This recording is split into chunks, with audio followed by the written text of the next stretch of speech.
Hi, everybody. Welcome to the program.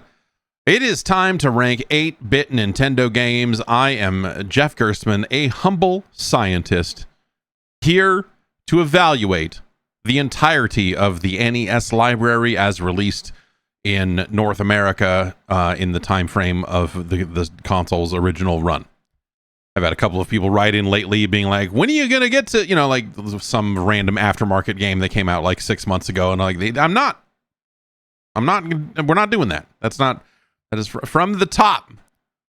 There's an infinite number of NES games now. Let's center me up here a little bit. And a lot of that stuff, I've been, because I get my hands on whatever's out there, and so I've checked out some of the kind of games that are being, released for the platform these days. And there's nothing, there's not that much that I'm like drawn to. There's some things that are definitely neat. But as far as like homebrew or, kind of modern releases on the NES, I don't know that there's anything that's really jumped out as like, oh, this is exactly of the quality of the games I know and love from this platform. It's kind of a, I think a lot of homebrew falls into that bucket.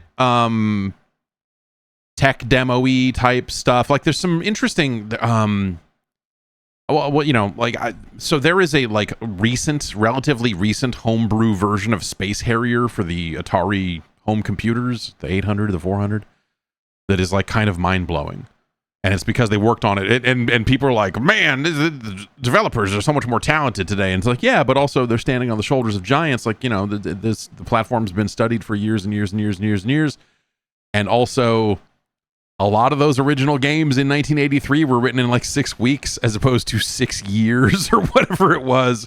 Like the version of Super Mario Brothers that came out on the Commodore 64 is mind-blowing if you compare it to most other Commodore 64 games. It's crazy. But it, it exists in a very different landscape than those original, you're not like, oh, well, Radar, this game looks a little bit better than Radar Rat Race. And you're like, yeah, no kidding. No kidding. We've got 580 games on this list. It's a lot of games, but there are still more to go. I think it's just under 200 or so. If I remember right, it is something in the like 150 to 170 range, something like that. We'd have to do some math here. Raid 2020, the math doesn't lie. The science certainly does not lie. Raid 2020 exists at the bottom of our list. Up here at the top, Mega Man 2. You know it, you love it, or maybe you don't like it. Either way, get used to it because that's what the science says. Last week was a very interesting week for games, playing Wayne's World and Bill and Ted back to back. Someone affiliated with Limited Run Games, who they did a re-release of the Bill and Ted game, let me know that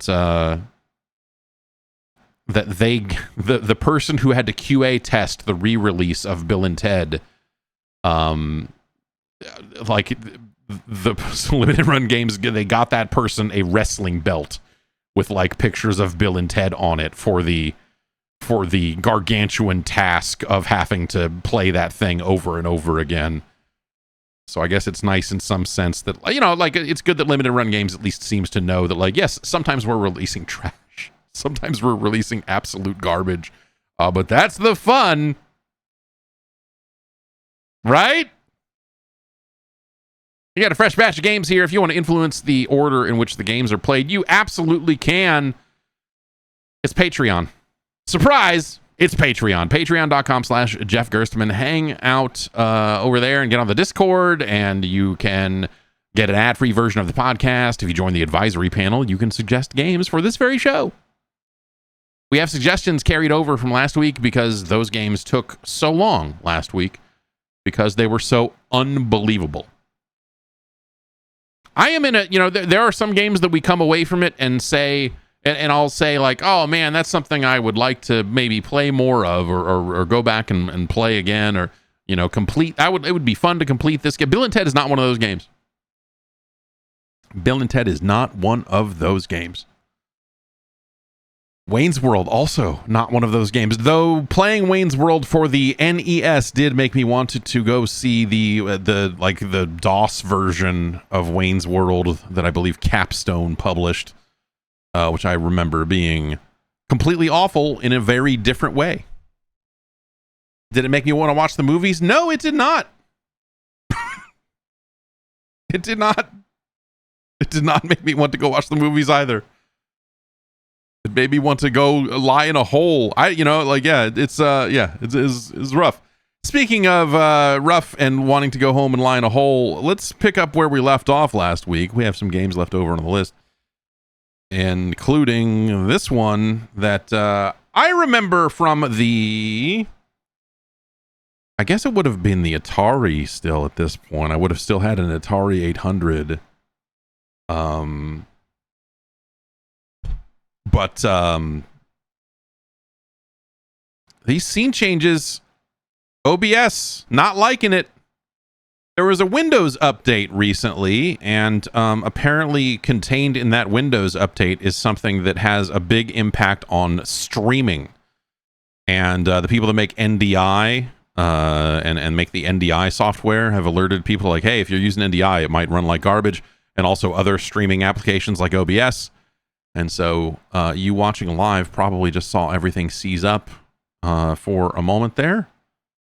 And they said it was related to display capture, but I'm not actually using display capture here. So doing a great job with Windows. It's almost like they let computers code the computer now instead of humans. And they're finding new ways to make mistakes. But who can say?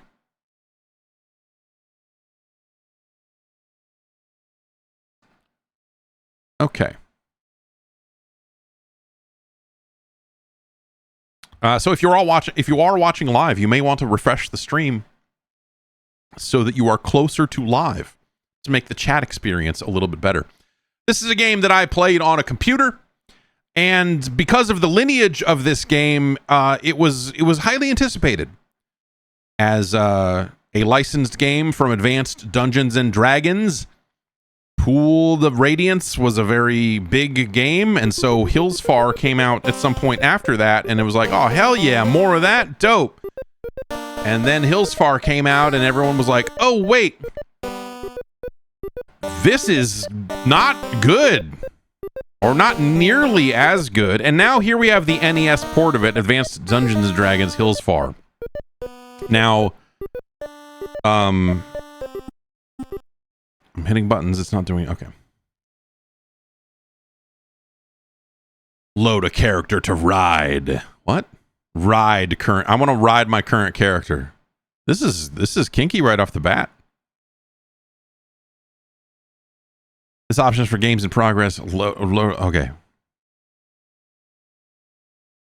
Let's generate a character. Let's load a pre-rolled character.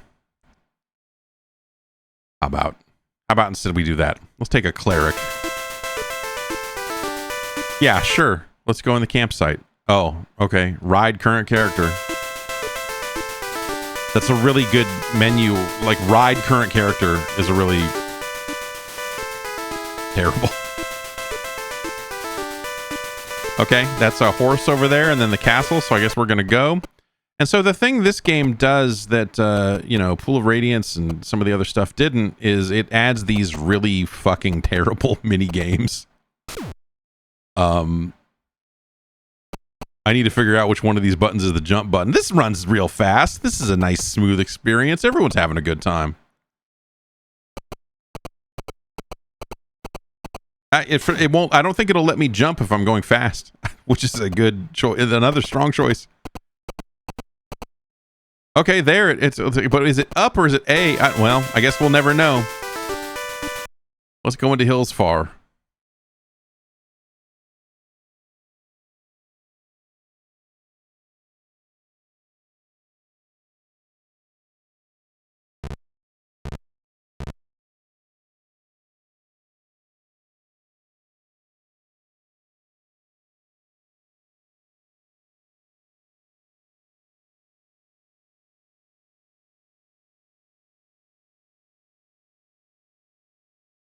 The door is not locked. Do you wish to enter? Sure. Oh, yeah. So they do these, like... Oh! Oh, God. We keep falling into teleport traps or something. What a nice, smooth, scrolling experience this is.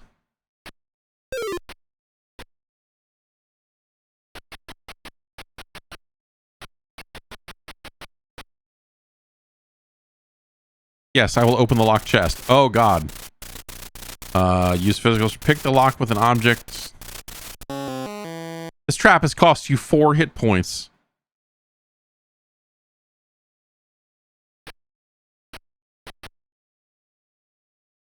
No. No.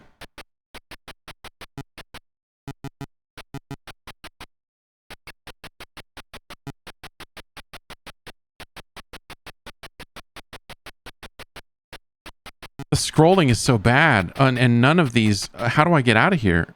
It's too late to leave. The guards are right outside. But it's look at all this time remaining stuff. Like, what are you talking about? How do I get out of here?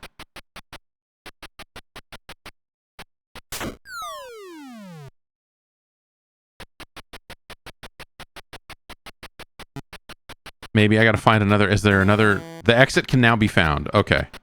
And now there are, like, dudes in here. This feels like, you know, playing this on a console with a controller, which I guess, you know, it had joystick support on the Commodore, but, like, it's got a real... Like, a thing that I guess I didn't pick up on about those sequences when they were new is that it feels like a really bad gauntlet.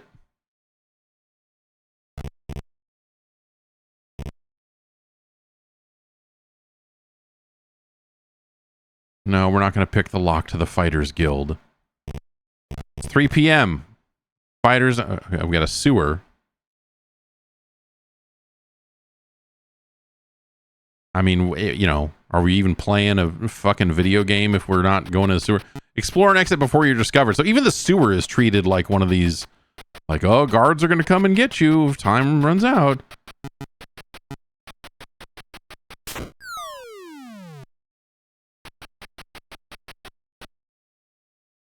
You will find your guild in the southwest corner of the city near the cemetery.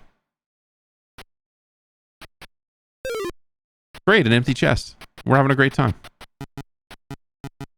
Okay, that's not an area I can walk through.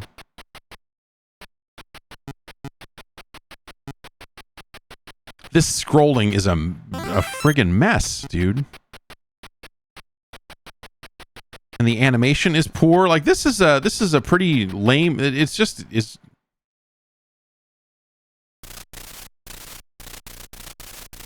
Watch out for hidden traps, it says. Do not try to open this lock. It's too late, you better... do not try to open this lock. It's too late, you better hurry. Like, wait, I can't walk away? I can't just, like, go, oh, fuck this, and leave? Like, there's no...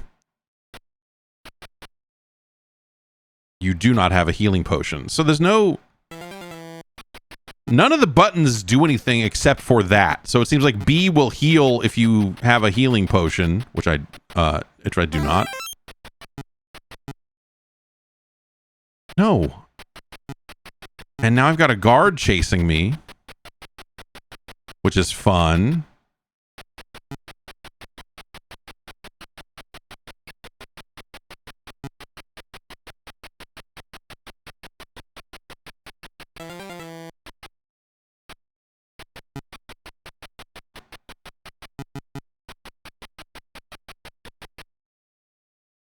All the guards have been stunned.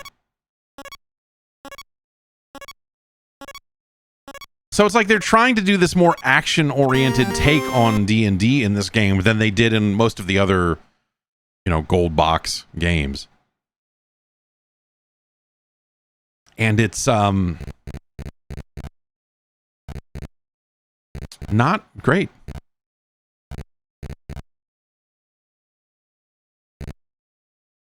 It said that my guild was near the cemetery and that it was in the southwest corner.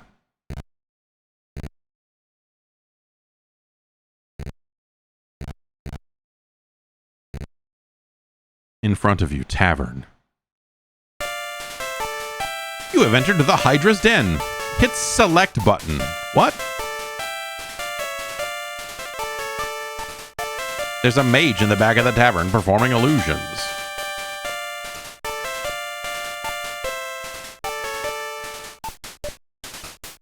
I'm just gonna do some chanting. Oh.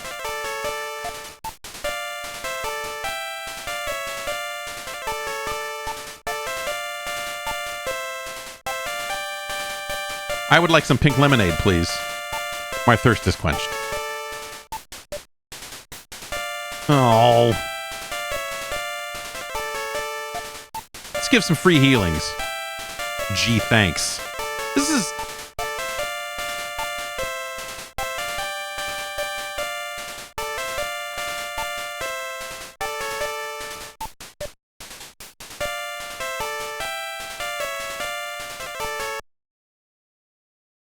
Well, we had fun.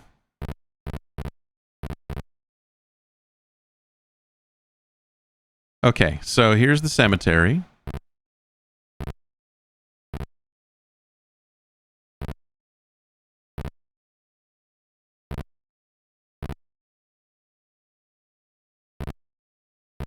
I see a lot of doors, but none of them are marked. The Fighters Guild door was marked pretty clearly.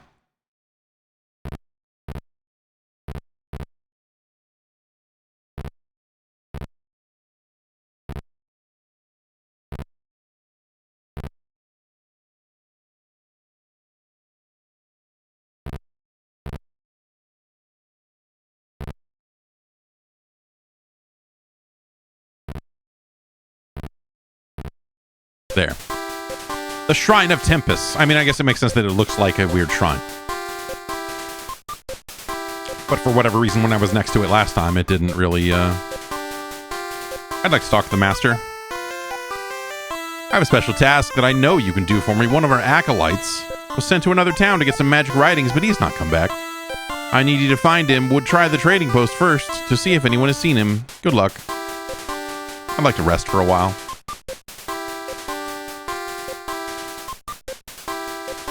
Well, we're not going to go look around at 11. Gonna sleep till 2 p.m. These fucking clerics. The trading post. Is that what he said? Man, I already forgot.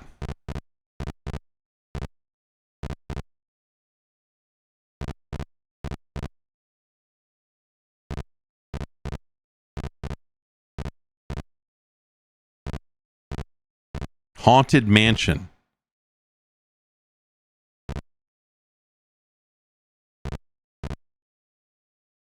Bookstore. Mage's Tower.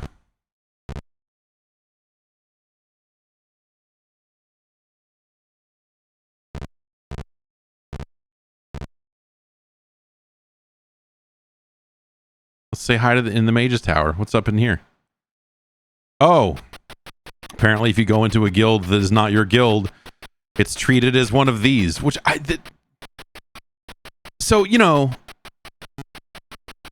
the other gold box games, the other stuff that SSI was putting out, I mean, it was a very,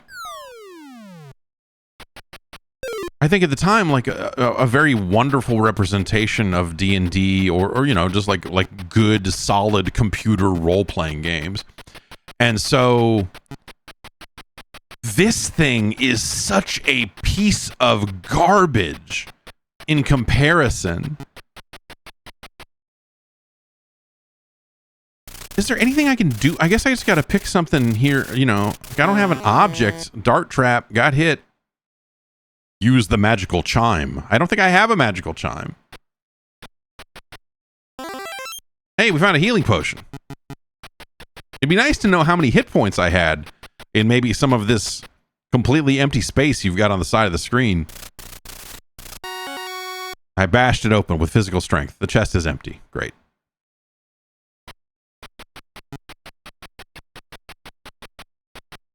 Yeah, this thing, this sucks, dude. This is... And we can't even find the exit yet. There. Now, you know, because the exit doesn't appear until a certain amount of your time has been, you know, worn away. This is...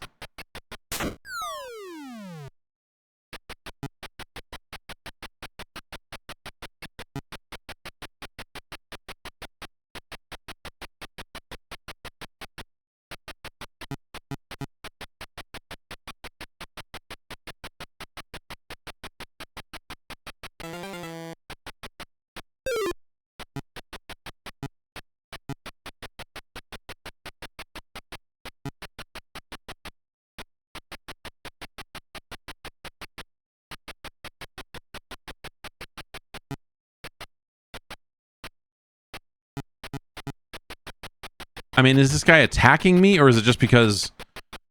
Is it like a 720, you know, situation where he's not going to be a problem until the time meter is empty? And then if they catch me after that, maybe there will be a, you know, maybe then I will...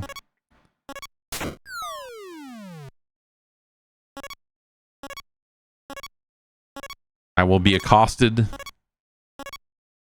in a more direct manner.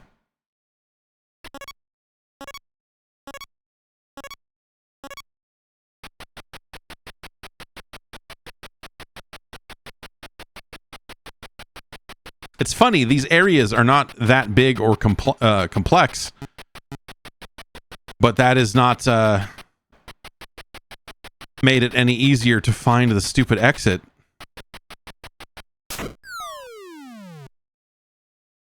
Cool. That was cool. Ah.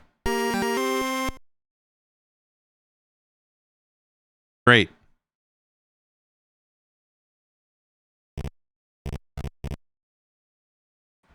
Well, he did, you know, it did say that, you know, the guy left town. No, I want to, is this, okay, this is not a, can you stop asking me that? I want to leave town. I guess we'll go back to the stables and maybe we'll see if the trading post is like a different location. I bet it is.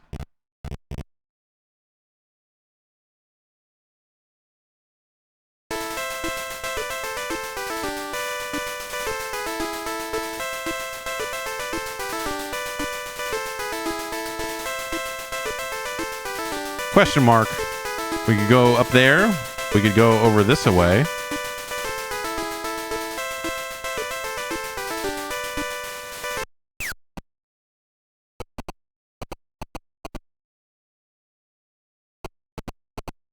Ugh!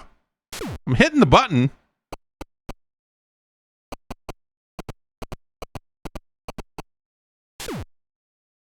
This is some of the most unresponsive...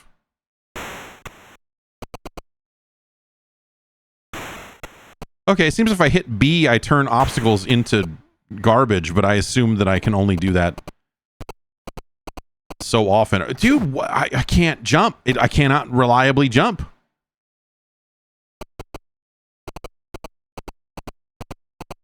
This is terrible.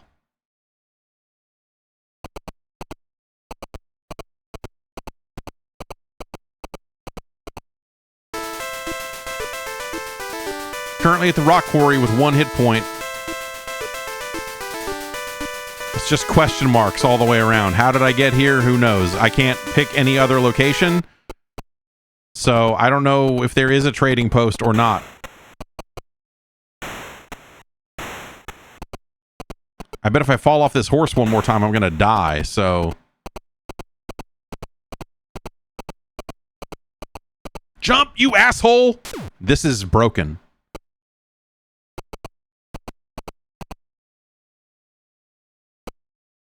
Come on! Alright. Ugh! There we go. You have to hold the button down for a little while before the jump will register. I guess, okay, we'll go back into I have 1 hit point, so we have to go back into Hillsfar and walk all the way down to the Clerics Guild. Next time, pick whatever class has the guild closest to the fucking stables.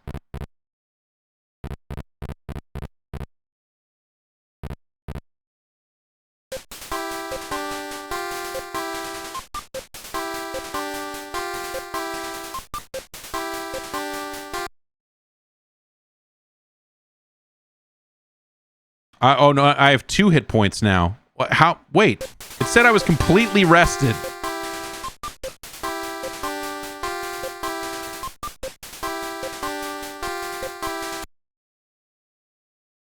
Now I have 3.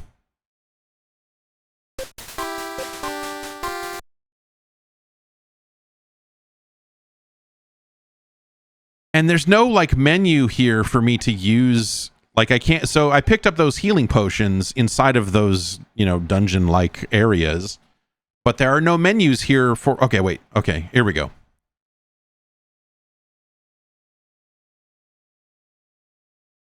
If I hit select, it brings this down. Last quest clue.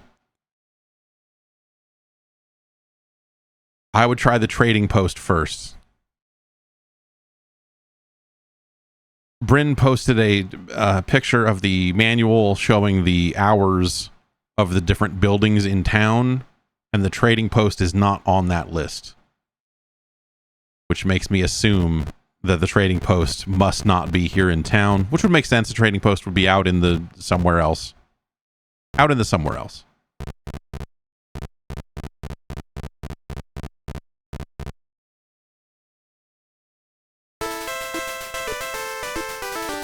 But also, I don't think I want to go that way. I kind of want to see this, like, castle-like structure over to our left. Okay, this is a house or a building there. I mean, let's try going this way this time. The question mark took us to the rock quarry. Oh, it's like the worst fucked up version of a Moon Patrol level, only there are no space aliens.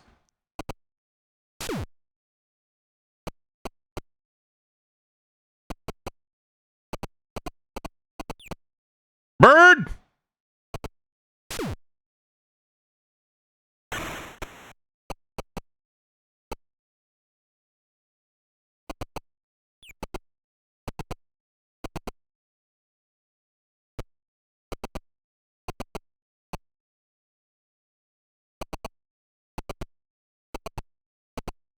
I haven't turned any undead at all. You are currently at the hut. Well, yeah, what's in the hut, I guess? We're here. Might as well look. Oh. Great.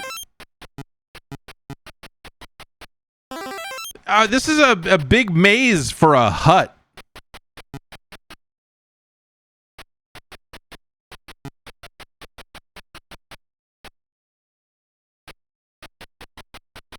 These sequences are...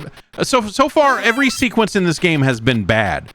It's been one bad sequence after another. Which, to be fair, is precisely how I remember the computer version of Hillsfar being. This, to me, seems like a case of, like, oh, this is not... This is not a case where, like, oh, the true version of the game is amazing, and this is... Like, no. Pretty sure... all these versions of Hillsfar are bad.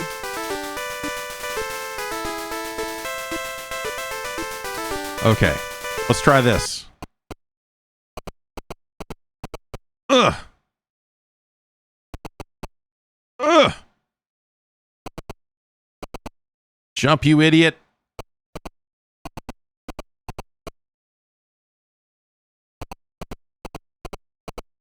Come on.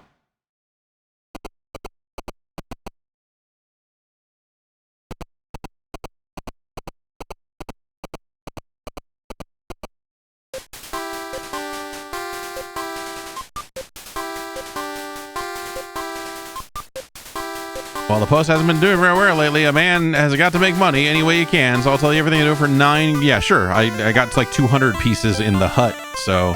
Have you seen a young acolyte? I'm looking for some young acolytes. Where do the young acolytes hang out?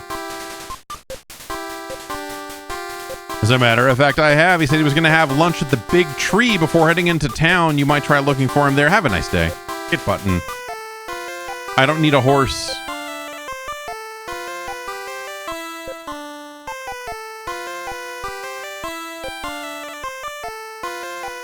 So there's a big tree then? He was going to have lunch at the big tree and then walk to town, it says.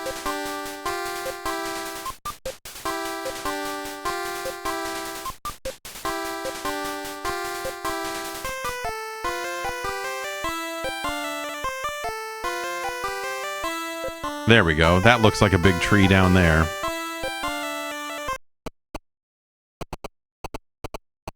Also tell you, this is probably the furthest I've ever gotten in Hillsfar because I found the original version. Oh no! Jumped from behind by an evil bird! I'm sure we lost some hit points there, but, you know, I'm glad that it didn't bother telling us. Why would you have any detail, you know, getting in the way of this cinematic action? Right?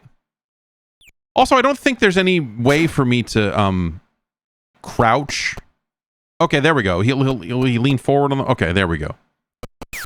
Again, like a lot of the other controls in this game, they are unresponsive and terrible, and you need to really hold these buttons down for a long time. Which is great. Come on!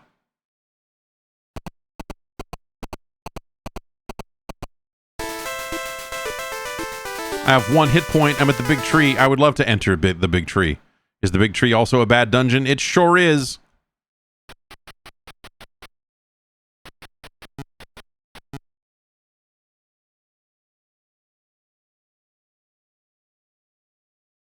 Found the acolyte. He was inside a chest.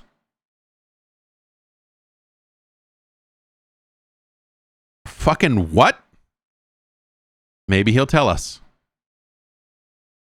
He doesn't look too good. You're able to bring him back to health. He tells you he was mugged by the forest bandits on his way to the big tree. He also tells you that the bandits took the magic writings along with his other valuables.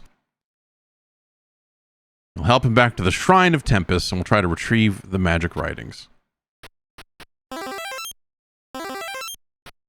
A knock ring and a healing potion. We are set.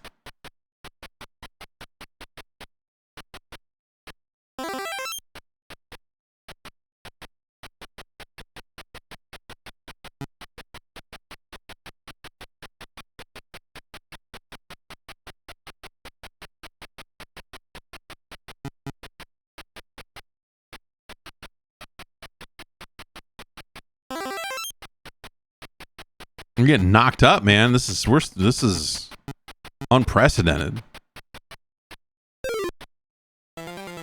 You found some garbage. Yeah, I did. It's called Advanced Dungeons and Dragons, Hillsfar.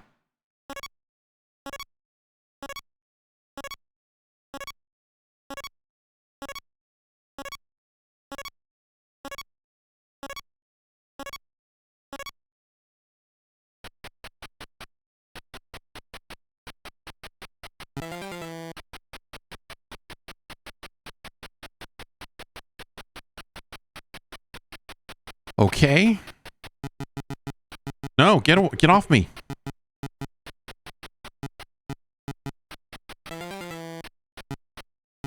Oh, that's bad.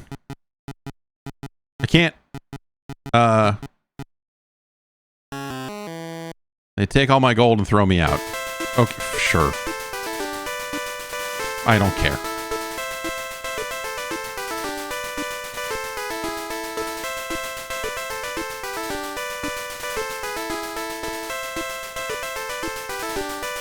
So looks like we can go to the trading post. The trading post or question marks. I guess let's go to the trading post. We'll go this way. Because we haven't gone that way before.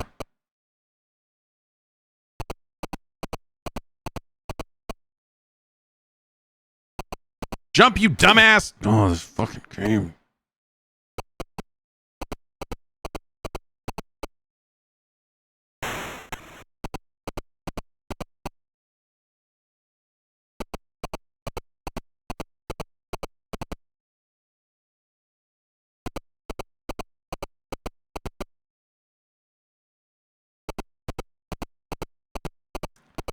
This is gaming.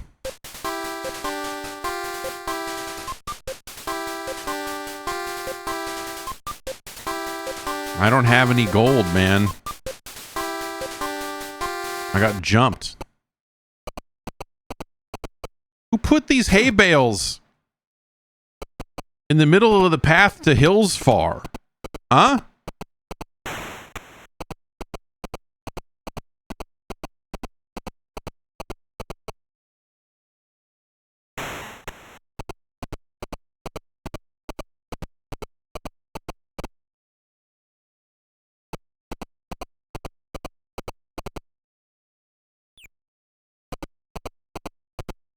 I was ducking.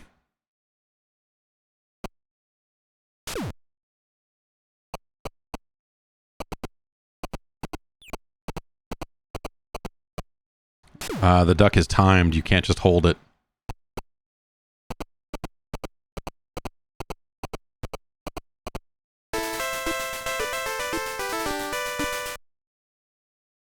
All right. I said I would take that guy back to the shrine, and let's assume that he's with us in spirit, if nothing else. I don't know.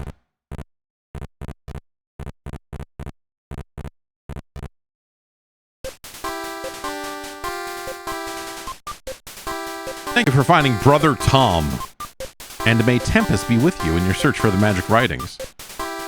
You think to yourself that the trading post would be a good place to begin the search for the writings. Continue adventuring until you find something. Finally, some advice that I can use.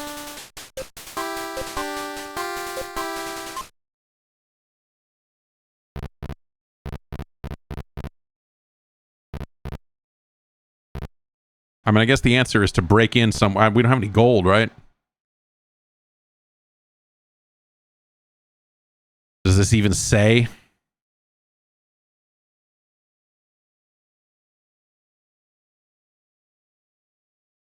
Two knock rings, no potions.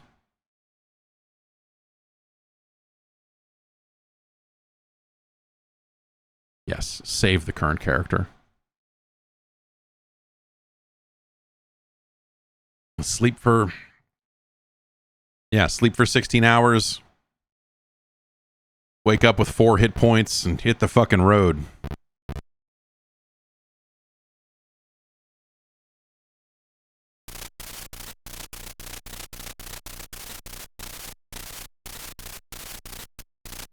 You have not found the chime of opening. Oh, well, the knock ring sprung a poison gas trap and we lost 4 hit points. I think we only had 4 hit points, so, yep.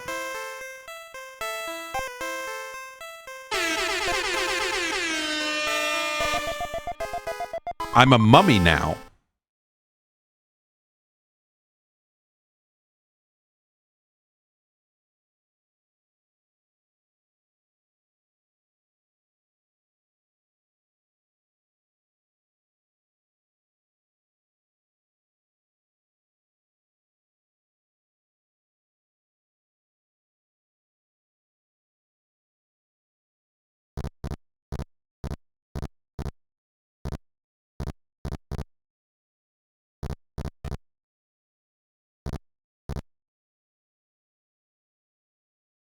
This door is not locked.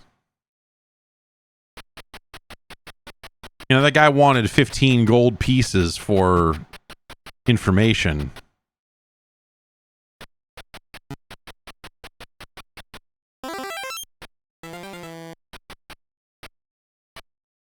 Great.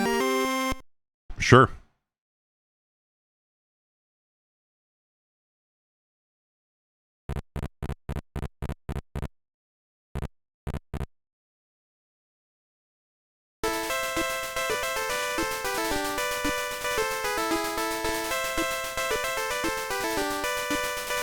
There, we found a direct path to the training post. Like, why was that not on the...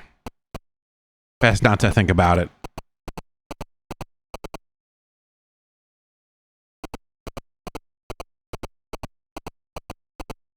We're going to go to this trading post. We're going to see what the next step in this quest is. And then depending on what that step looks like, turn this thing off.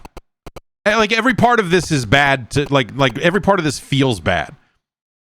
You know, exploring dungeons, riding this stupid horse, walking around town. Like, every aspect of this is bad. Like, the writing's not good. The way, you know, like, there's just, like, top to bottom, this is a pretty bad experience.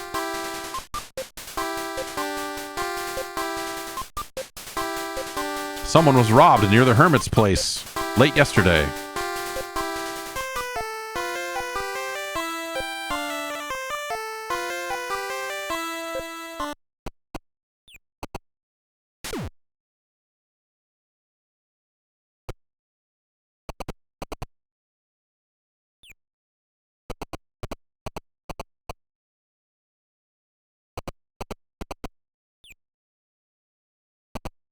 I remember thinking it very weird that any of these games were coming out on the NES.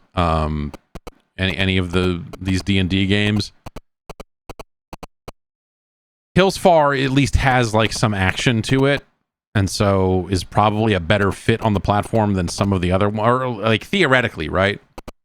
In practice, in actuality, nothing about this is a good fit for any platform. But like you could, so, you know, if you were playing the computer version of this, you could actually import your character from Pool of Radiance and use them here. But this game, dude, this game sucks. What's going on at the Hermit's place? You discover a recently deserted camp. You search the area and locate some old clothes and the magic writings behind some bushes.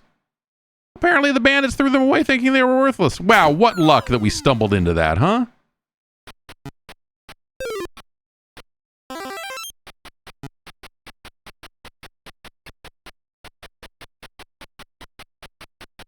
The magic writings.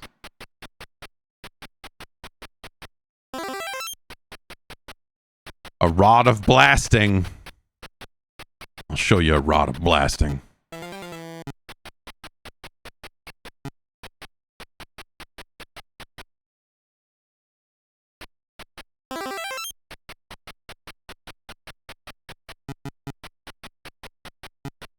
Great.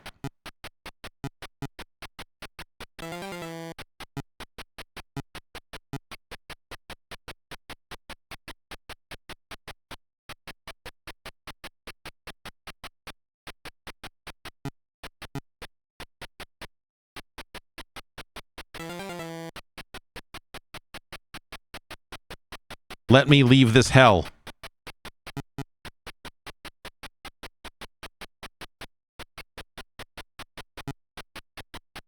Fuck.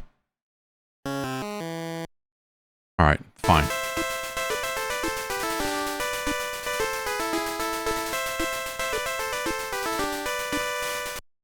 I don't care about the gold. Cool.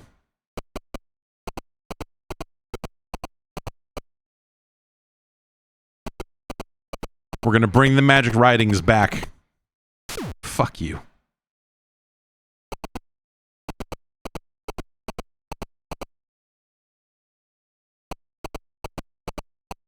Oh! I don't know what I'm doing when I hit the B button to blow up these traps, but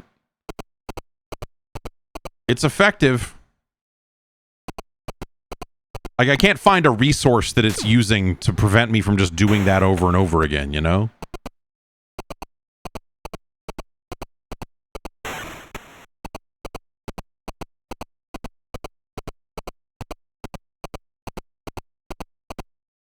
Yes, it's the cleric's power of prayer that enables it.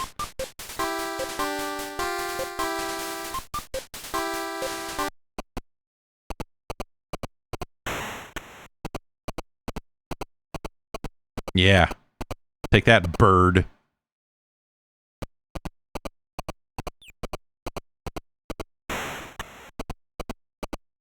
See, it's tricky. That fuck you, fuck you, fuck you, fuck you. Okay.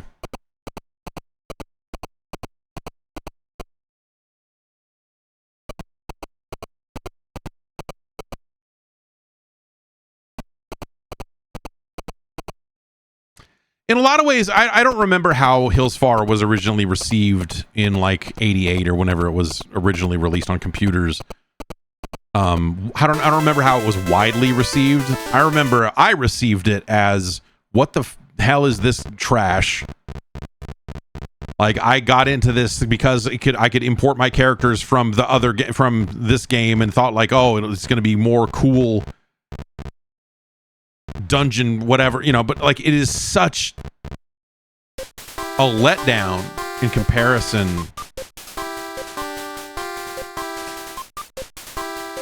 to the previous game.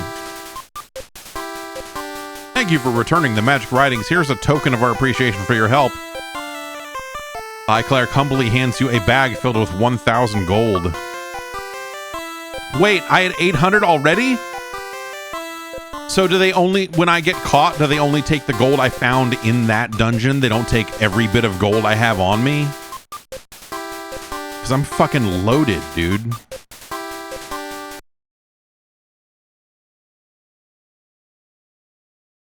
All right, well, we did that.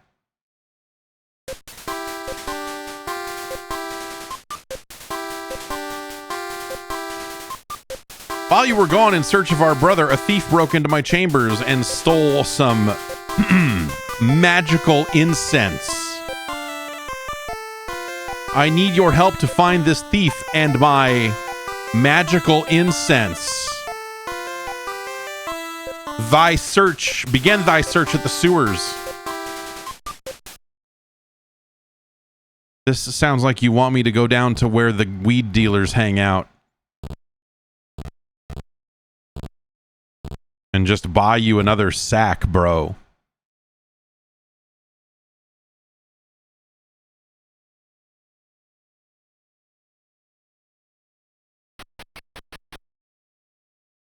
Well, at least it's almost always the very first chest that I open up. Okay, as you move over the chest, you see a little man counting gold pieces on the floor. Upon noticing you, a look of surprise comes across his face, and he begins to laugh. Then he says, "So it seems the shrine is quicker than I thought. Nonetheless, I have already sold the incense to Krydar, the cleric of Talos. If you do not turn me into the Red Plume Guards, I will tell you where you might find Krydar." Do you turn the thief into the Red Plume Guards? I don't like this fucking guy. I don't trust him.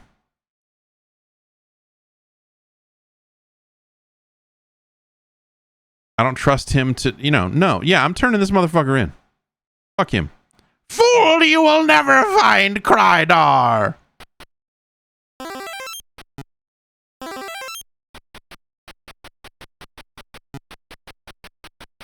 Man, I can't believe he sold the magical incense to Krydar from the cleric from the Temple of Talos. How dare he?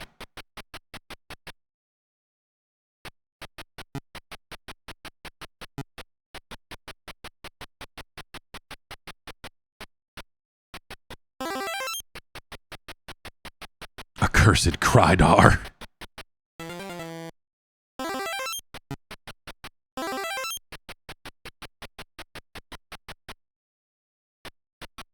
Just use that healing potion before the guards kick me out and take it from me.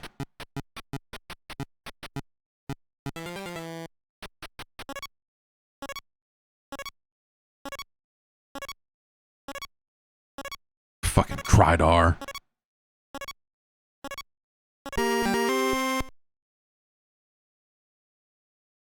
All right.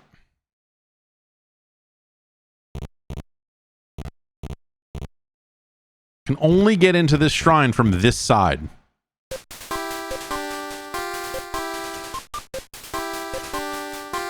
Oh, well, do you know you're the master of a cleric's temple. Do you know about this other cleric from this other temple?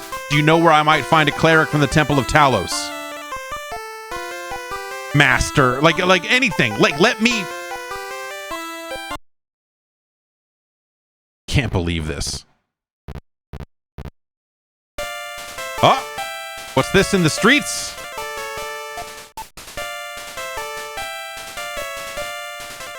Oh, it's just a guy. Oh, did I accidentally walk into a healing shop? What? The amulet is used for the resurrection of the dragon in the Moon Sea.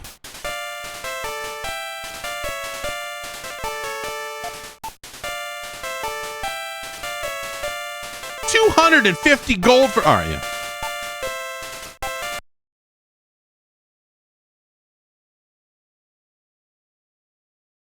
Oops, no.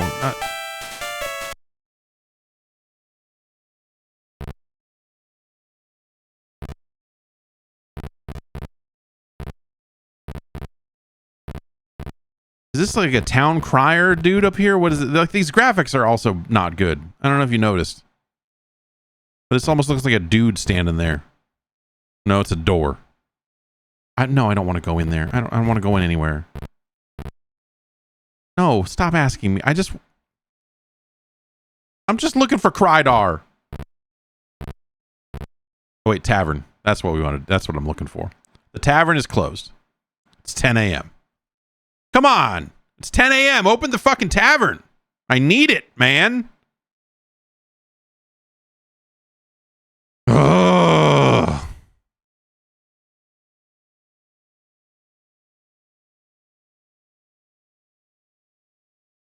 I don't know when the tavern opens, but I'm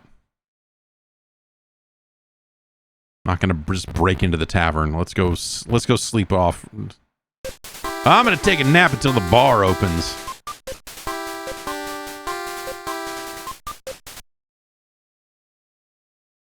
Classic.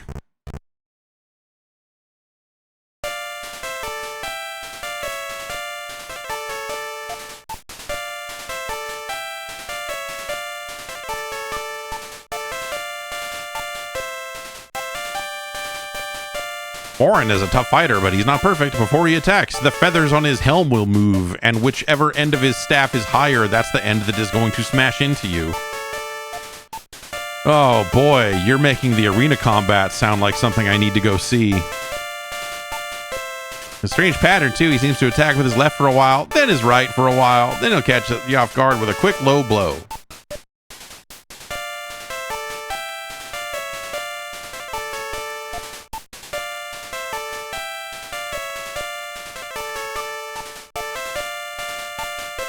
Give me today's special.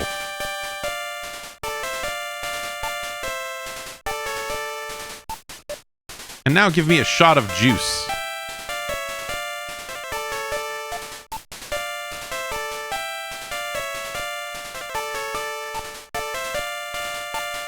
Will you just stop me from chanting in here? I got thrown out of the tavern for chanting. Again. Is the arena just going to be closed? No, it's still open. It's open till 11 p.m.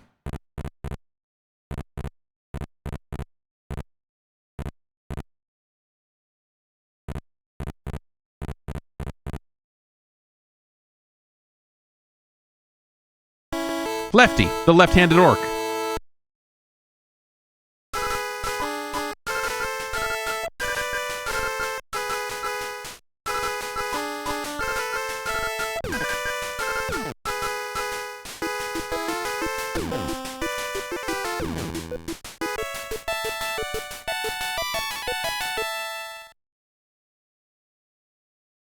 Do you wish to quaff a healing potion?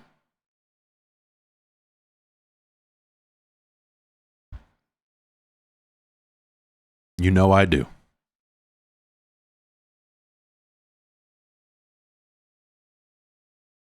Do you wish to fight again? You know I don't.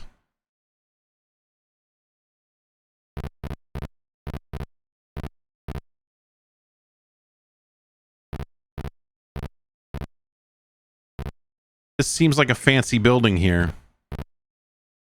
Oh, it's the Fighters Guild.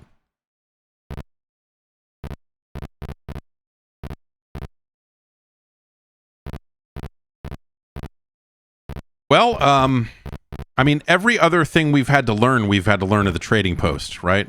So maybe they will know where Krydar is.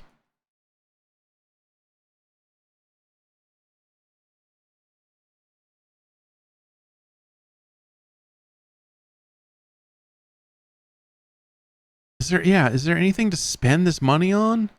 There's a bank. There's an archery place, a bookstore, castle, the guilds. I don't see anything that looks like a shop. Even the trading post is just focused on you getting different horses.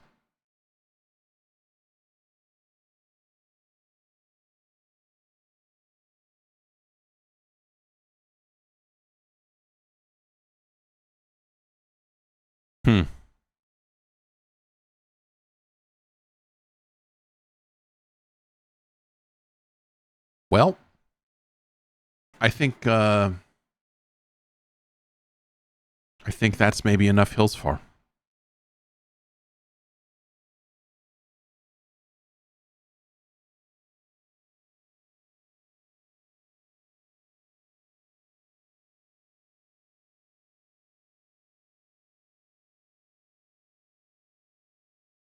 Role play, so there the reason why the term JRPG existed then and maybe doesn't need to really exist, or couldn't, it's a bad term, right?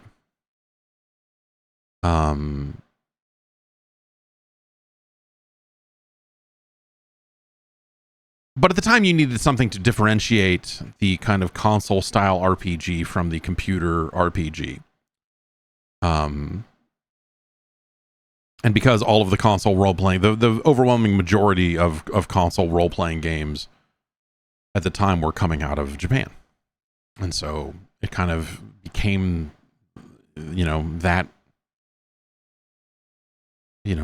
worked on console or whatever. But like the stigma, you never understood the stigma for JRPG. It's because it's Japan and you can make those games anywhere in the world. And people do. And so when you make those games and you call them a JRPG, it's stupid. It's pretty easy to understand. That it's, that that is a style of game that doesn't necessarily only come out of Japan. Especially these days. And so it's always been a super dumb, it's always been a super dumb term, but you did need some way to differentiate, the rising style of console RPGs post Dragon Quest and Ultima and Pool of Radiance. And so you end up in this weird situation where actually, the developers of Ultima for the NES are in Japan, but that ain't no JRPG. They kind of filth it up a little bit, but yes, the term CRPG is also, whatever. Everything comes out on every platform now, and so all of the terms are stupid. And so even computer RPG implied a certain thing at a certain time, and doesn't really make sense anymore either. Because what's a computer RPG? Is Persona 4 a CRPG? I can install it from Steam right now, Hillsfar is kind of this weird, and these D&D games, generally speaking, on the NES, are they're trying to fit things onto this platform that, did not necessarily originate here. And the standards for action and things like that are dramatically different here on the NES than they are on computers. And so I think there's some stuff you could get away with, like their shitty flip book scrolling and, the dumb arena combat and all of these kind of crappy mini games. In a lot of ways, Hillsfar to me just falls into the same bucket as Defender of the Crown. As just here's a series of fucking dumb mini games that we've kind of themed around a larger thing a little bit, sort of. Hillsfar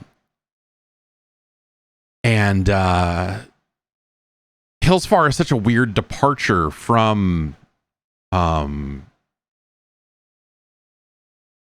of Radiance and the other kind of stuff that we think of as the gold box classics. But I remember Hillsfar being insanely disappointing. Zatoichi on the Discord has a screen capture of Electronic Games magazine from April of 1993, where they apparently loved Hillsfar. The NES version of Hillsfar specifically, which is sick. That's sickening. The idea that in 1993 you're going to look at Hillsfar and say, now we're talking, is especially crazy. Again, in the kind of standards for action on computers, and especially in a game that has role-playing at all, the very idea that you could control a horse and make it jump was, novel. This kind of genre mixing and whatever, so I think there's sort of, there are things that you could say about Hillsfar in its original context that could be at least mildly positive. I think the game sucks shit no matter where it is. But you see why a game like Hillsfar might happen on a computer. Here on the NES, especially in 1993. Jesus. It doesn't fit, man. There's so many action games. There's so many fast moving, even action games with role playing hooks like Faxanadu. You have so many other games that blend those types of genres as much better than this does, that Hillsfar just kind of feels out of place in just about every single way. It is not like aggressively awful. It is just sort of annoying. You know what I mean? It's just like, this is, you shouldn't play this. Is it as bad as, Advanced Dungeons and Dragons Heroes of the Lance? No, it is not. No, it is absolutely not. Is it as bad as Bill and Ted's Excellent Video Game Adventure? Of course not. Is it better than Castle of Deceit? Sure. The problem with Hillsfar is more that, it is maybe a bad platform for this kind of terrible, and it is terrible. The action is terrible in this game. But it is not aggressively broken, and, it is not aggressively offensive in the way that some of the games down here can be.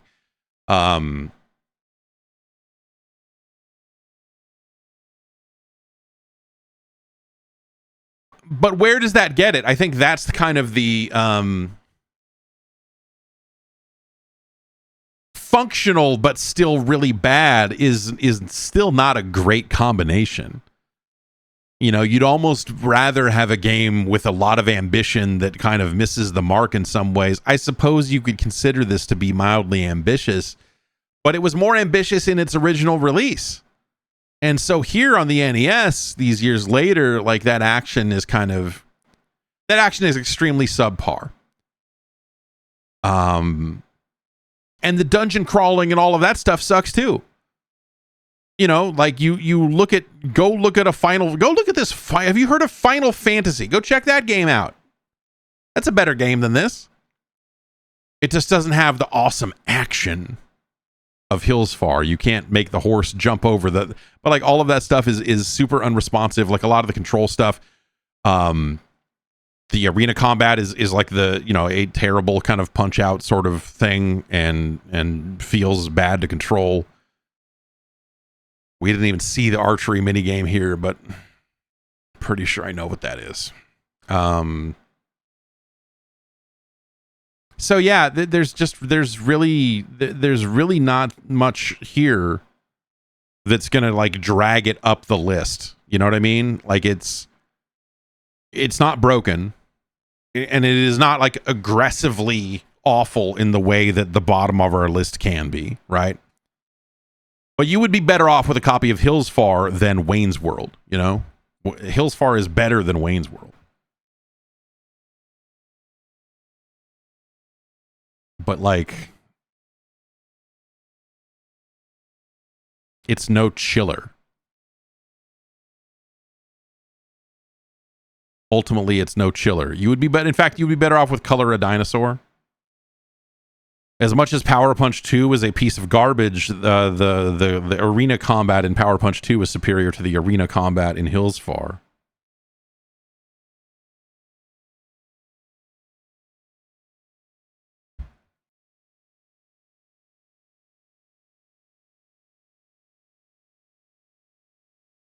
Athena is a better game.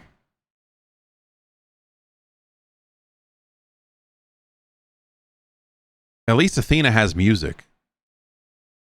And decent music. I mean, if we have to come up with, if there was something nice to say about Athena for the NES, it's that, the music's all right.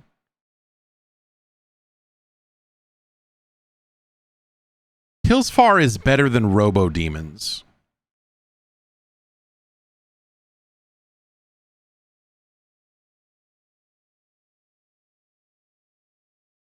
Hillsfar is not as good as Muppet Adventure Chaos at the Carnival. Barbie is a better game. King Neptune's Adventure is definitely a better game.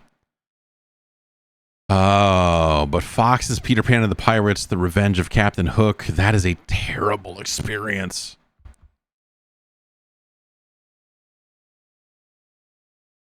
Oh, that Peter Pan game. Oh my God, that Peter Pan game. Hillsfar is better than Win, Lose, or Draw. It's better than Home Alone 2.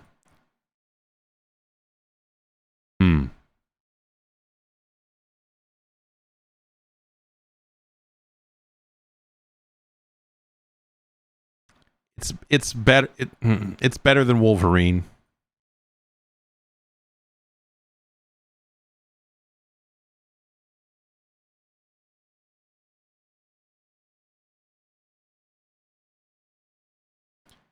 It is better than Cool World.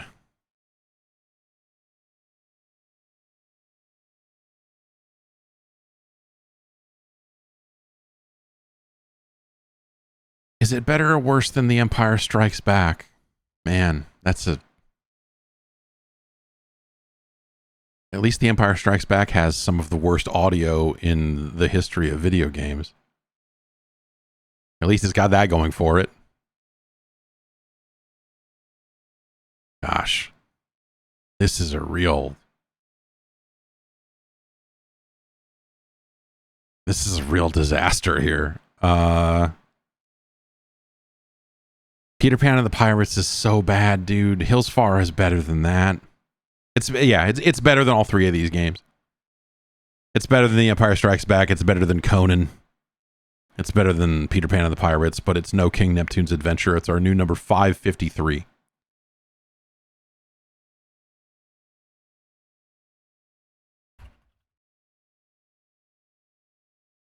Hillsfar. A big disappointment around my house when we got our hands, when we went out and bought a copy of Hillsfar. Expecting, you know, more great Dungeons and Dragons action from the creators, from the publisher of Pool of Radiance. Like, it just, yeah, man, what a crappy game. Let's move on. Davis wanted to see this next game. I don't think this game is licensed. The name is so dumb. There's no way this game could be licensed. Yeah. I'm right. It's not licensed.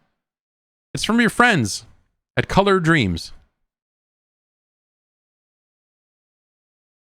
And it is called Challenge of the Dragon.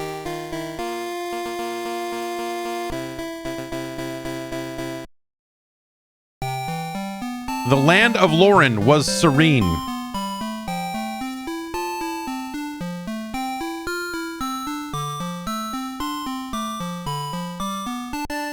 But then evil came into being. And one wizard ruled over it. What the now you must vanquish him.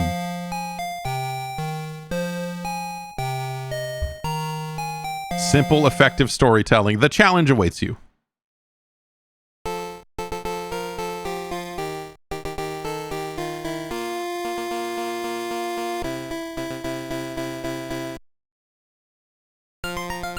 Objects you will encounter. Push select to throw magic. That adds 2 to health. Gives you 1 magic. Gives 10 magics. Oh, okay. All right. Well, let's start it, I guess. I like that Dan Burke put Berkey here. Put his name on every single page. Oh, I got like a little 2-hit combo here.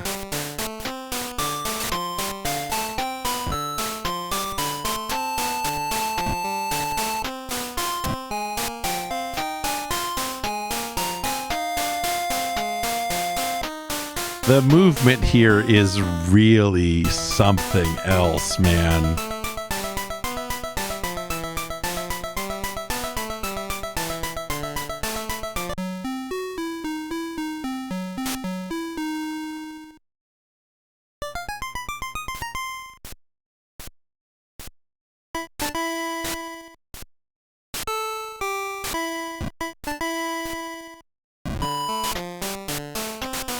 Dude, come on. This is not this isn't a real video. This didn't.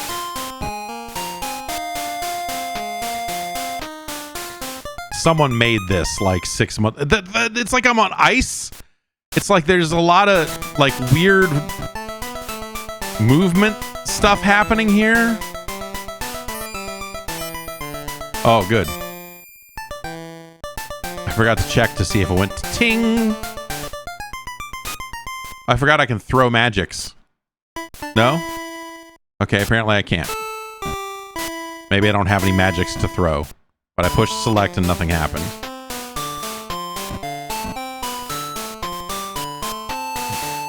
If I mash the attack button enough, it's like he's got a combo. Like he does, yeah, see, he works that kick in. But the kick seems random, which is great. He just did it twice in a row there. I'm just holding down B. I'm just mashing, or I'm mashing B with turbo.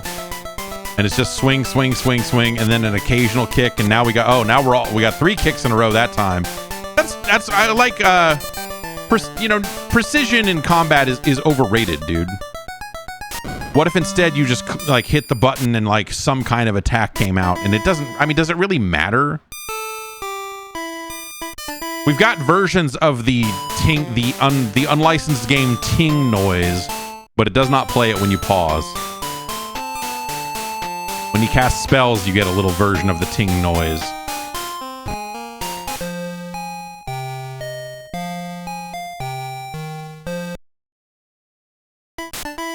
That time I just first press of B did the kick. And I'm not even using the turbo anymore. Like it's just, yeah, it just seems to come out occasionally. Wow.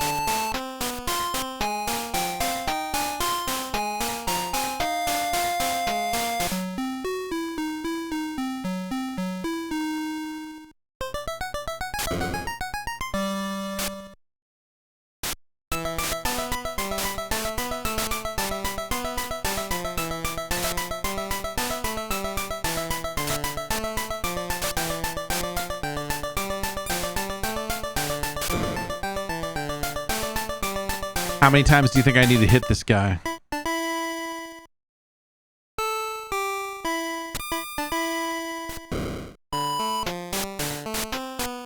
Too many. The answer is too many.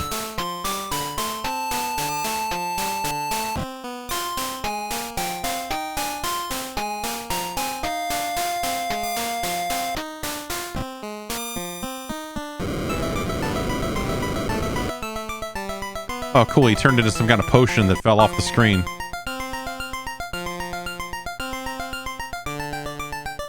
I like how ugly this game is in conjunction with how often the graphics dude puts his name on screen. It's a winning combo in my book.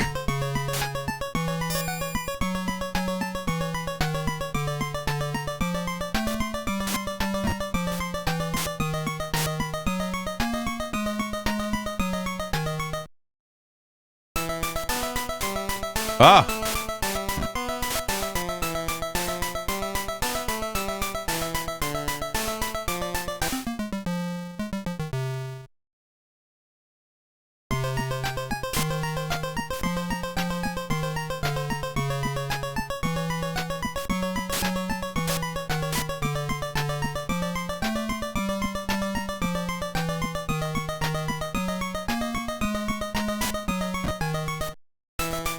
Award-winning artificial intelligence. Ah, there's 2 of them. We're in for it now.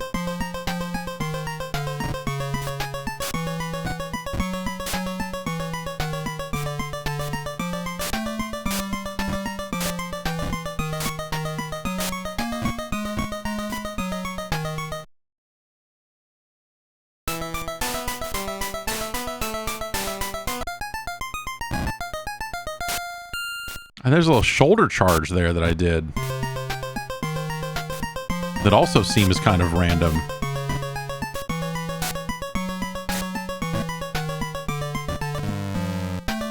I threw magic. And it did, well, I don't know. Maybe it did something. Maybe it hit those guys like a smart bomb type situation. Not a lot of life left. This is intense combat here. A lot on the line. Oh.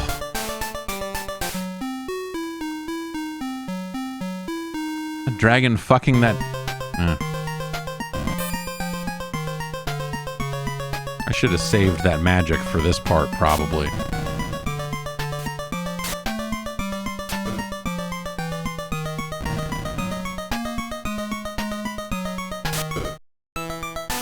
Good. This is going good. Do you think I'm hitting him at all?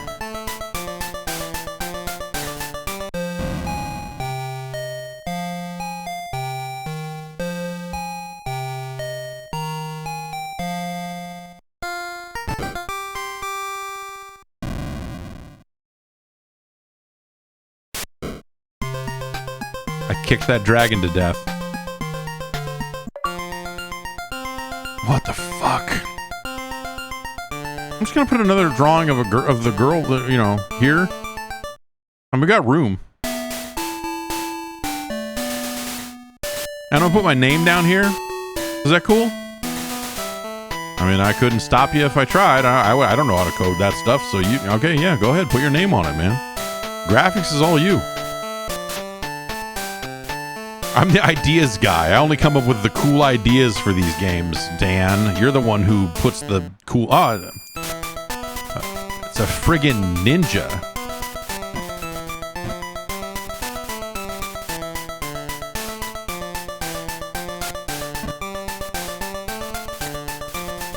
Like, I don't mean to be a jerk about this.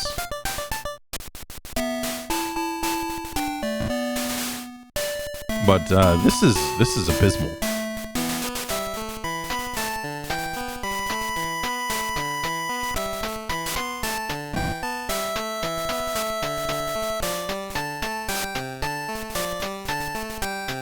Like, and I'm out of lives, and I just, yeah, I like that he throws that stuff pretty fast. Like, it's hard to get in on him. It's real.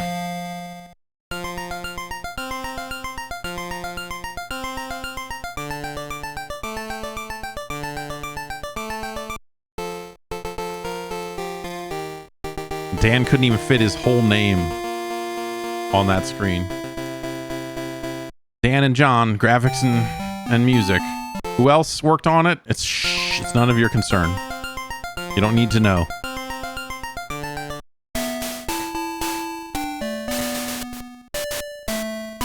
I mean, it makes sense, you know, like they did their graphics and music were made by humans. The rest of this. Welcome to my seminar where we're showcasing games made by AI.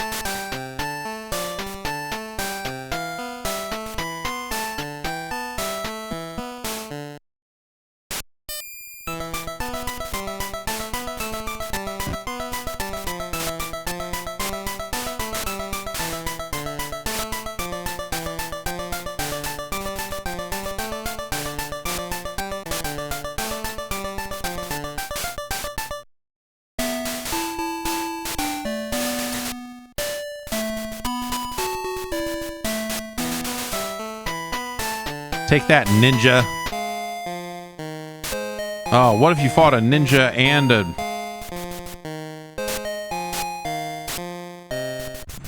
demon?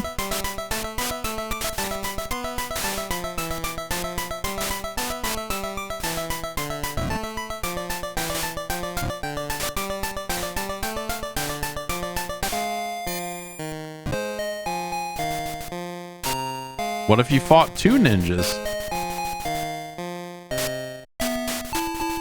Yeah, I don't know. What if I went down and just laid down on the street in 100-degree weather to see how long it would take for the asphalt to cook my face? What if I did that? You know, just while we're talking.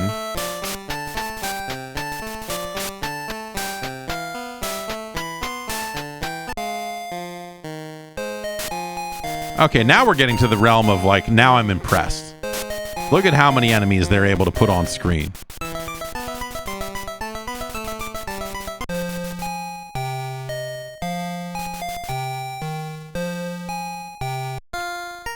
Dan, could you draw some ninjas for our dragon game? know I can. Can you design me some ninja music, John? I'm way ahead of you, buddy. I hate this. This is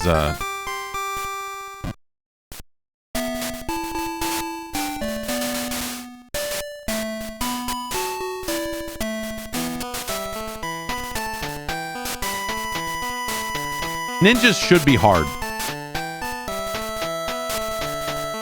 We let too many games come and go with dumb, idiot, easy to beat ninjas in it.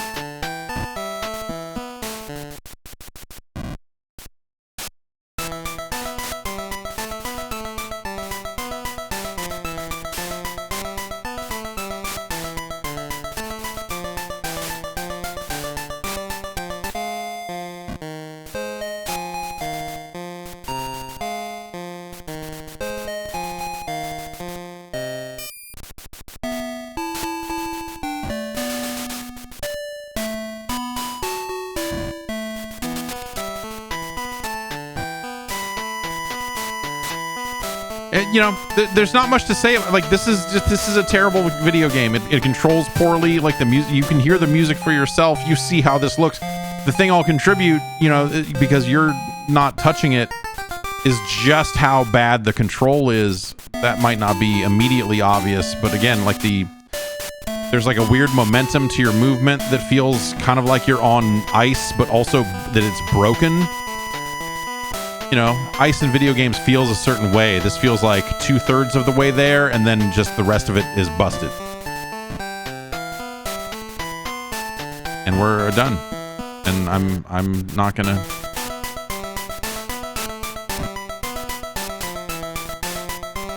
Aha.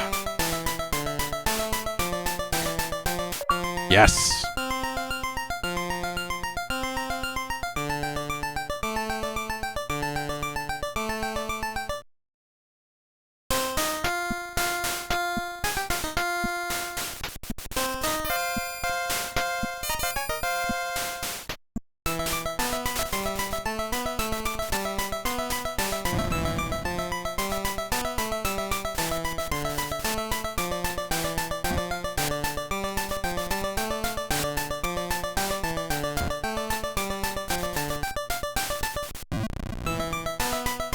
This guy's got bombs. It's kind of fucked up.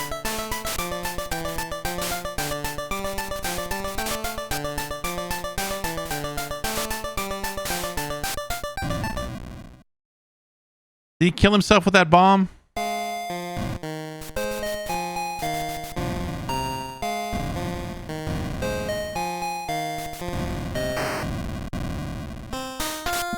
I threw my bomb as well. Didn't really get me anywhere.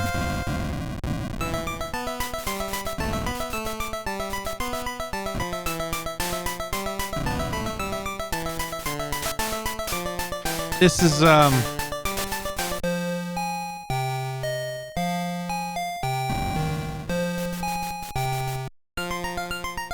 one needs to play this game. No one needs to play this game.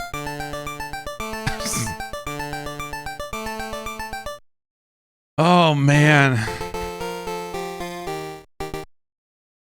So that's not quite halfway through. Is that 1, 2, 3, 4, 5, 6, 7? Yeah, it's 10 stages. So that's like... If we assume all the levels are of the same basic length, this is, you know, a little under halfway through the game. Oh, don't get the health when you have full health. That's my pro tip. That's my Challenge of the Dragon pro tip.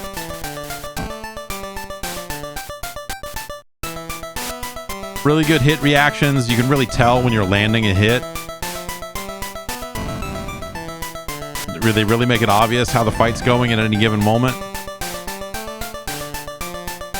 Oh, now I can't get up here because I scrolled the screen, so I can't get this stuff. That's great. I love gaming. I love to game. Born to game. That's what the tattoo says.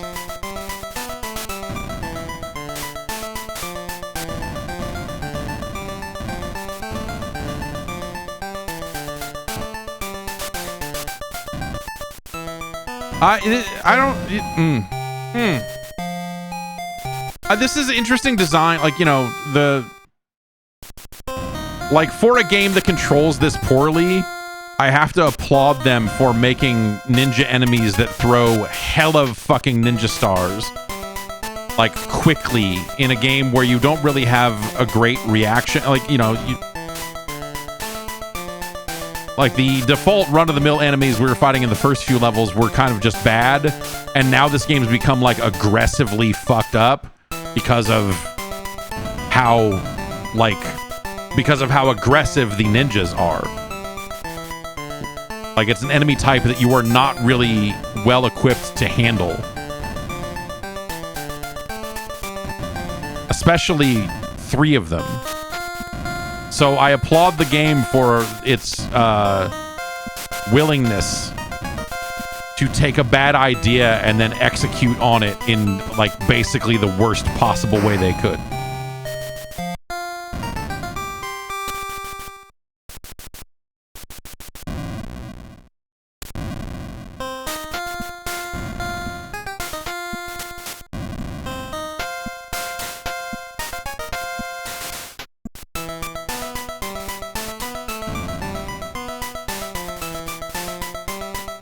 Yeah.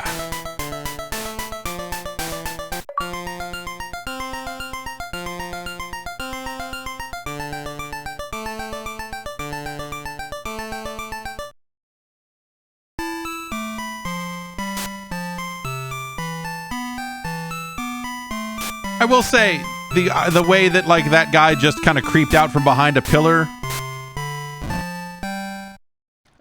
not bad. Not bad.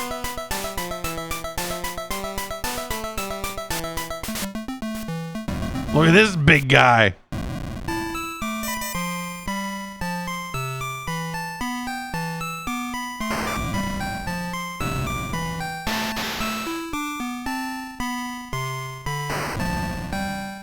Look at this giant dude.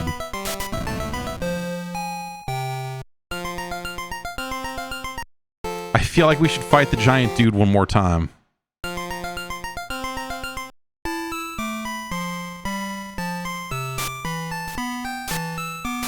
The random attacks coming out when you hit the button is, like, just like kind of unforgivable. In a game that does have some bottomless pits that will kill you if you fall into them, the idea that you might accidentally, like, kick and fall off an edge is really wild.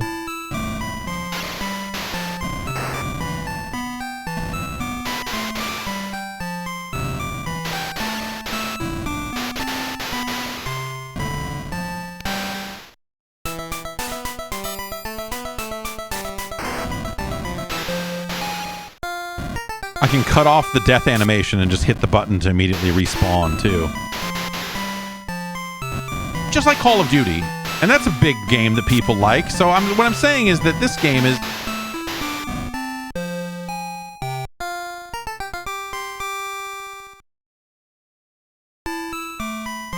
We did it. We beat the big guy.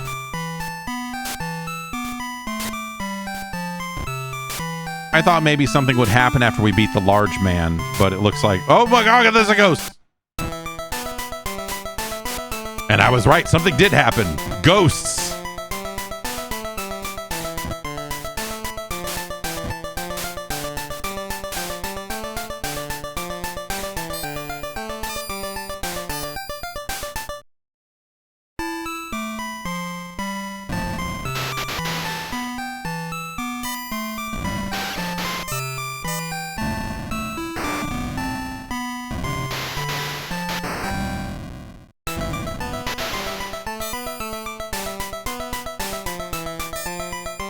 Is that it? Did we...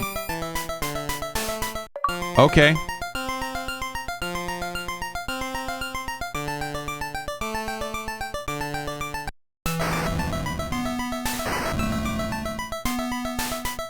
Can't believe we're fighting Raiden. I can't believe it's Unreal Championship 2 Raiden with the staff, too. It's everything I've dreamed of.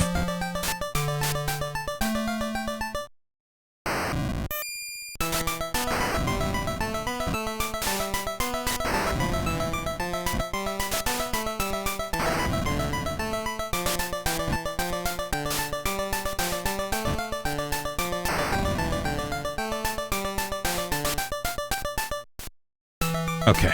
Man, I could be... It's an easy way to get bummed out. Man, I could be playing Unreal Championship 2 right now.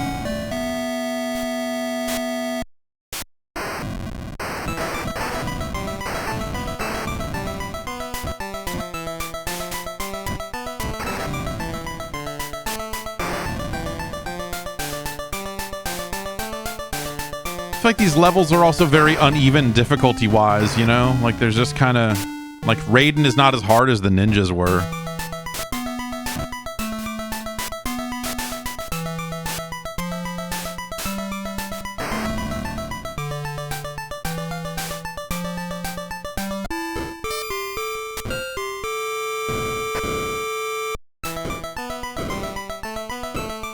Like, these graphics are so hard to parse just in the background, like the color palette, like everything about it. I couldn't tell you what this is because it moves and flits about so much that I can't get a good read on what this sprite is supposed to look like. Some kind of bird thing? Does it have two heads or is a guy riding it? I can't, it looks like maybe a guy's riding it.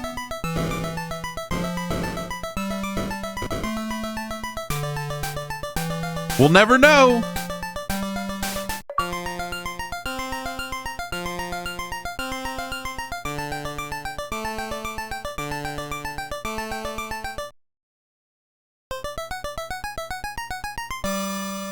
This is the guy from the first level, only a different color and maybe slightly slower.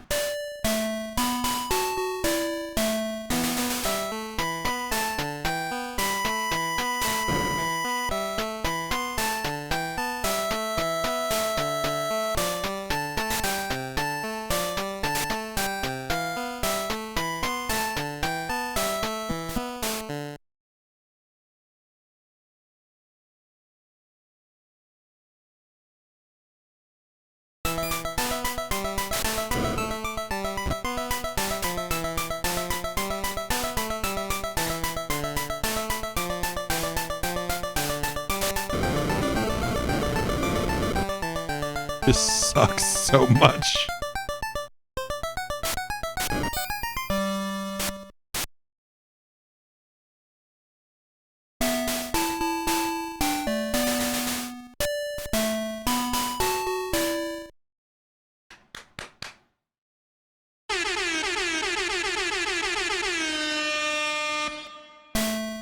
I like that falling in the hole didn't kill him, though. He just took damage.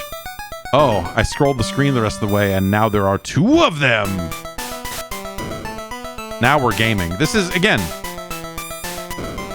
escalation is what this game specializes in. You thought it was crazy when you had to fight one dude? What if there was three?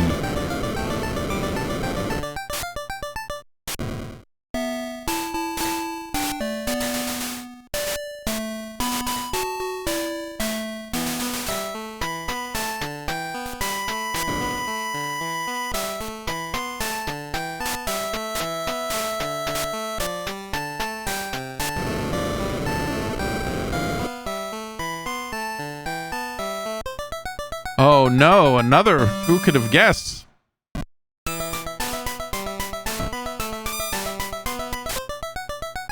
More pits. Yes, more pits. This is what's going to make this game better. This is what's going to make this game better. Wait, why did that one... Oh, I guess it always respawns you, but it doesn't respawn the enemies. No, usually you stand up right where you fell. Maybe it only respawn... Oh, it has to respawn you because you died. Or in a pit. That's why. Because normally your body just stands right back up. But if your body's off screen, it's got to do something else.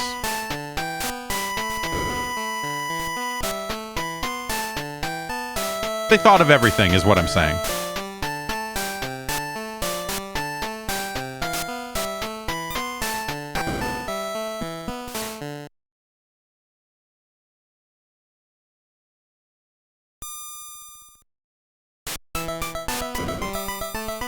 I like the long pause before the music restarts. It gives you time to think about the mistakes you made that led you here.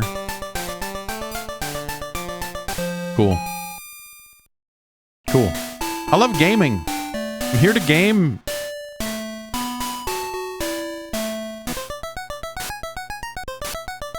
Play the music twice. There's two of them. Yeah. Good call.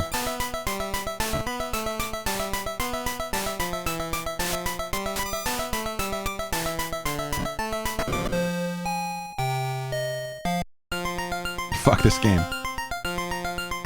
Holy smokes. Ah! This is,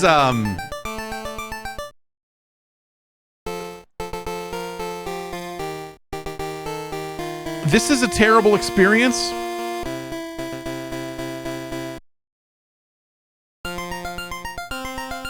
Objects you will encounter.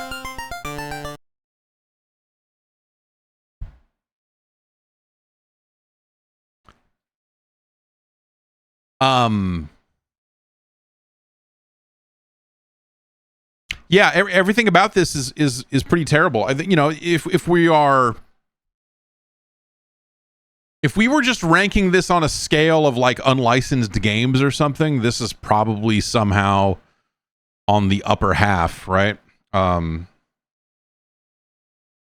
Maybe just barely, but it's God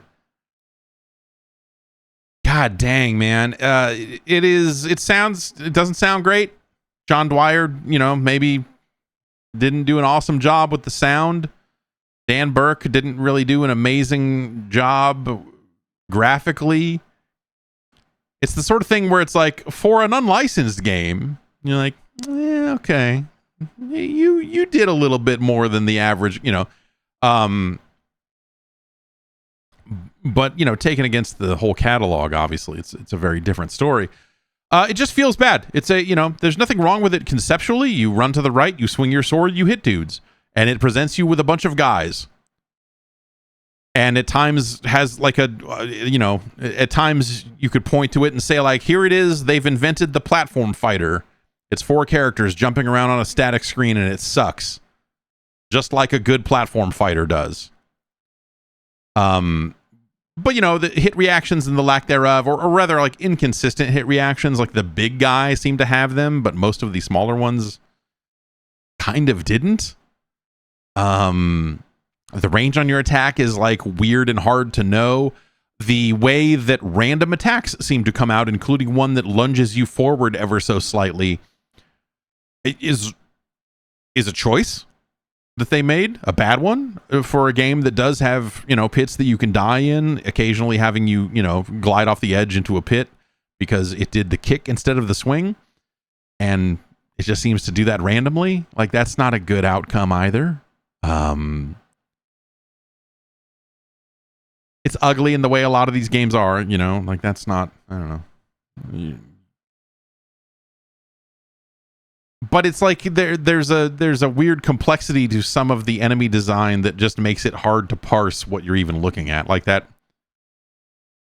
griffin, like a wyvern, like whatever that thing was, whatever that evil chicken thing that seemed to have a rider on its back. Like you know, there's that thing was just hard to make out. Weird difficulty all over the place in terms of just like these ninjas are harder than the guys that come after and whatever, but like, you know, I don't know.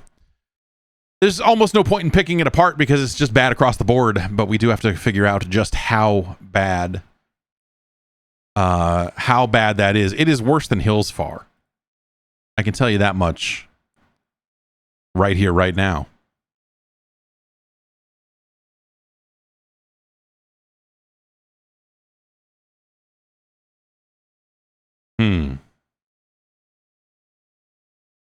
Yeah, it's worse than Stack Up. It is worse than Robo Demons.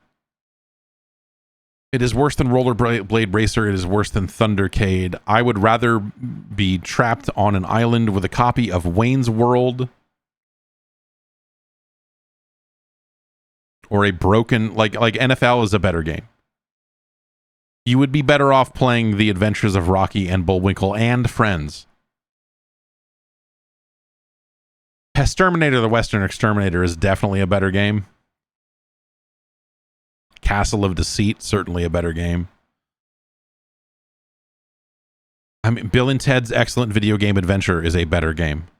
At least it like controls and like there's at least you can move in it, and it makes sense. Like, the movement in this game is so impossibly fucked. Just walking around from place to place feels like terrible. So, you know, you've got a weird sword attack with like bad range combined with like really bad movement that makes it harder to close the gap on those enemies so that you can hit them. Like, you know, like that stuff combines to make it feel absolutely terrible.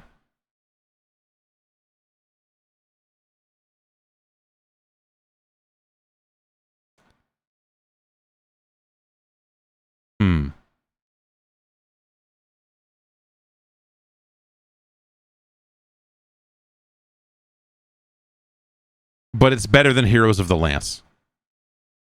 It's our new number 576.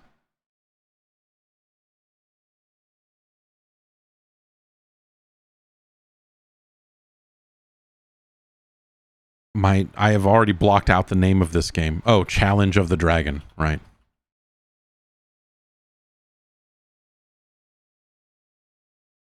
Dude, it's this game. The thing I'll maybe give it some minor amount of credit for is that it's bad in slightly different ways than most of the other Color Dreams games. It's not bad for reasons of being like horrifically broken or whatever. It's bad for like something that approaches a more normal video gamey kind of reason. You know, it's like weird power up, you know, like weird health navigation and, you know, like bad hitbox type stuff and terrible movement and stuff like that. It's not, you know, it's not fundamentally flawed in the way that some of these other games have been. It's like every single bit of it just put together is a terrible experience. That's really the thing about Challenge of the Dragon. It's special in that way, I suppose. Yeah. God dang. All right. This next game is also unlicensed.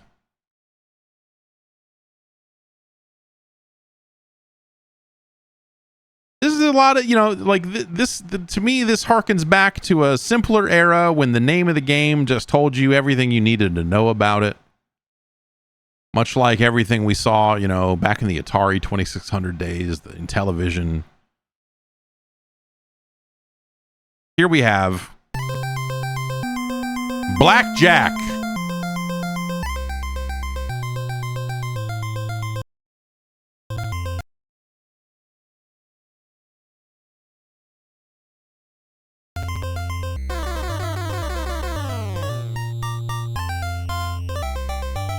From your friend George C. Rucker III. With no help from his brother Darius. Okay, we've got a menu here. How many decks do we want to use? We'll single deck it, I guess. That's an interesting... Like, there are a lot of Blackjack games that would not have this option, I'll say. Like, how many decks do you want to use? And like, the nuance there. I mean, assuming that the nuance holds up, and which is something we won't know. Press select for preferences. What? Okay, so wait. Okay. Oh, we got different card backs?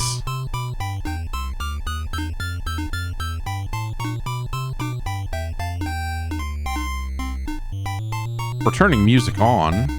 Oh, we got colors for the card backs as well. This is...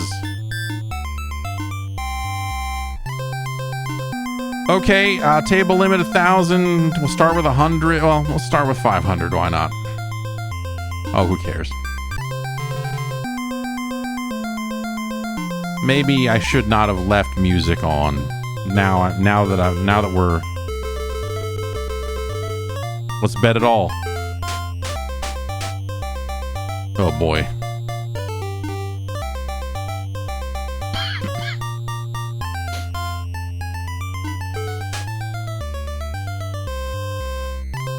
Sitting here with 14 against a 10. I mean, we got to hit that, right? We busted. We're out of money. We lose. There you go. That's Blackjack.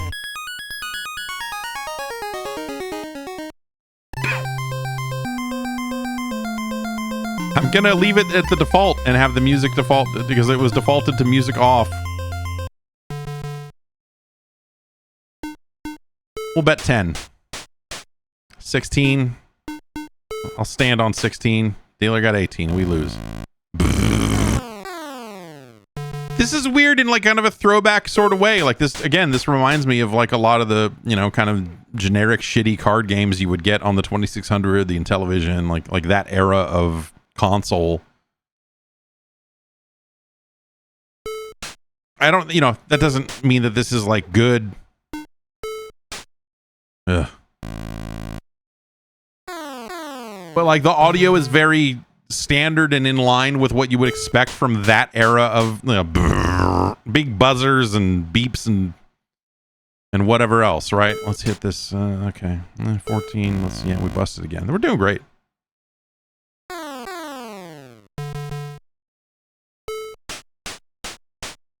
All right, I will stand. You mother.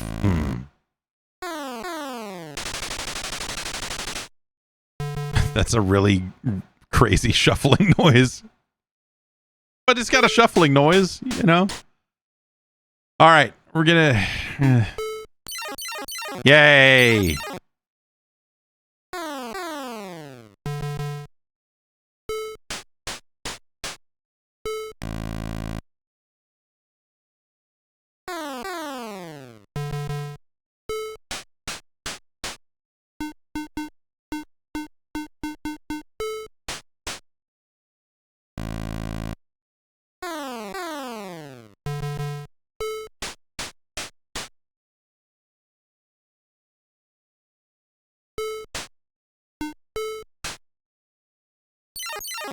Yeah, that's right.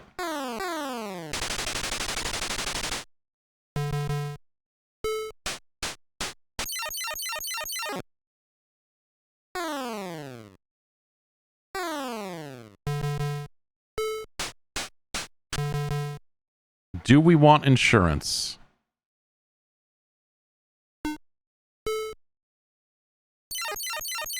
Yay.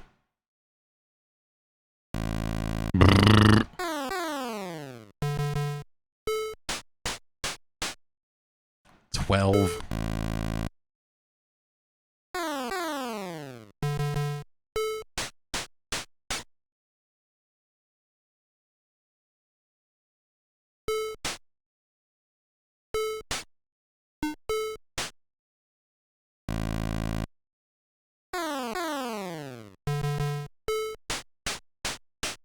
Split these fours.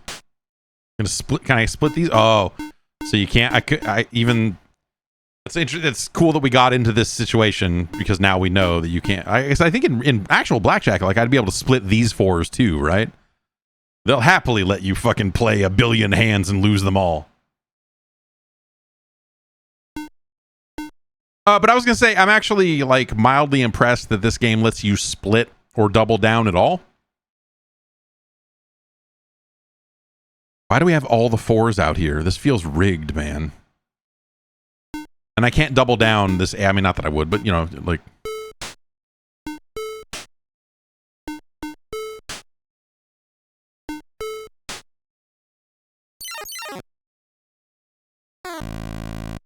Win one, lose one. It's always the fun of splitting.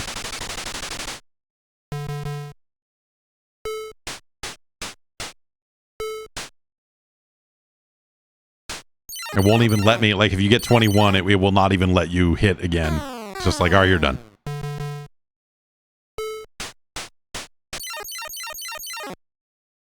Like, this is not good. I mean, you know, whatever. Like, this is, you could do a lot better than this on this platform if you wanted to make, and other casino games certainly did, both by having more than just blackjack and also having a bit of flavor, whether it's characters or, you know, just like other kind of stuff. Better music or whatever, right? There's a lot of different things that you could do in this situation to... Yeah.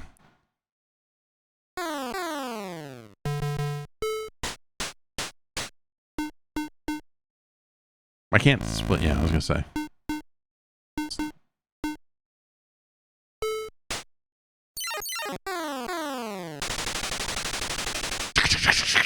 Sounds like a typewriter.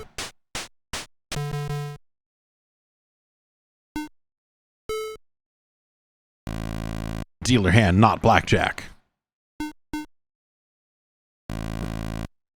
All right, it'll only let you double on 10s or 11s.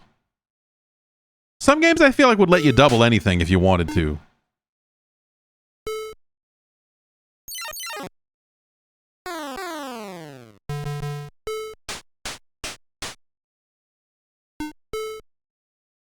Yep. Feeling pretty good about my 6.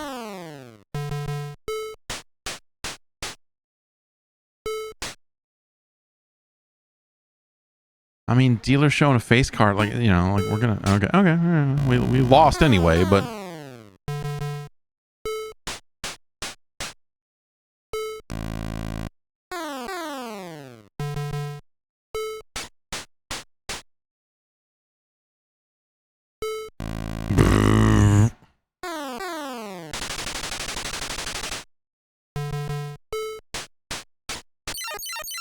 Hooray!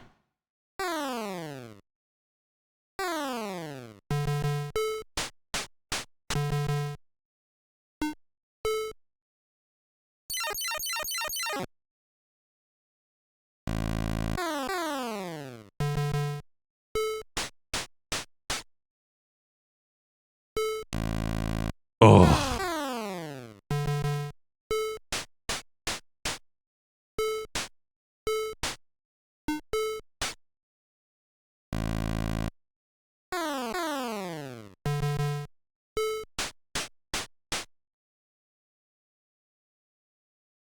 What's with these 4s again?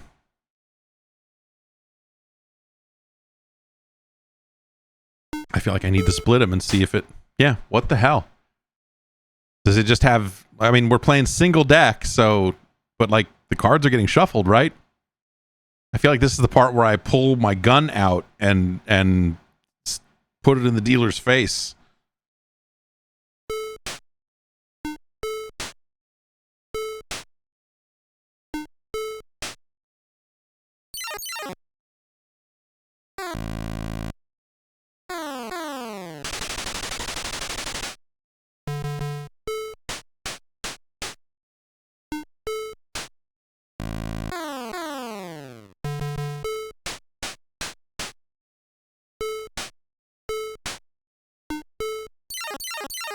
Yeah.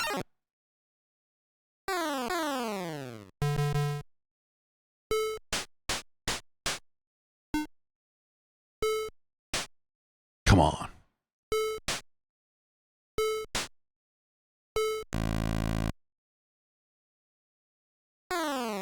Come on.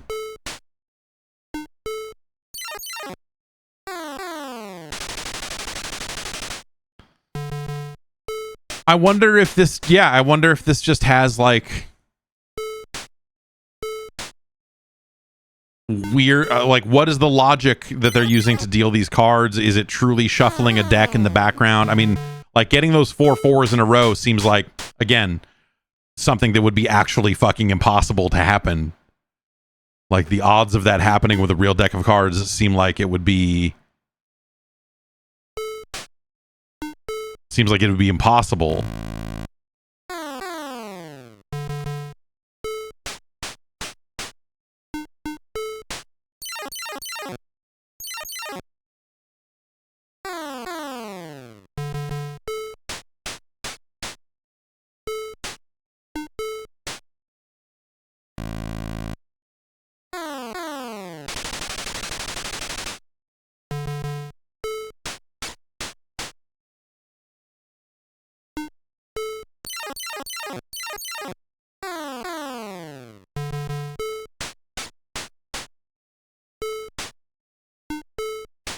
Like, if that's the case, you could just learn the deals and but I don't know if the same cards came out after those 4-4s. I don't know if what came out after that were the same. I don't remember.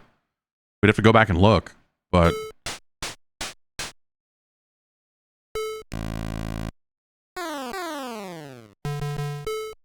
this game seems shady.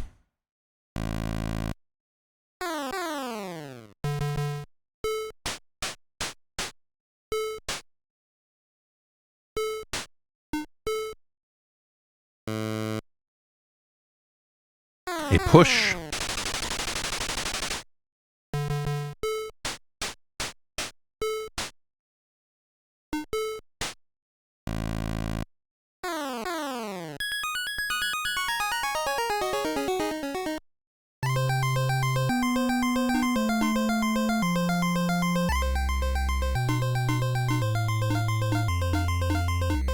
So we can play 2 players with 1 controller.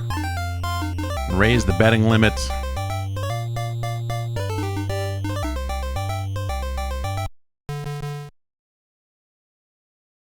But there's no, I don't know, like there's nothing else here really.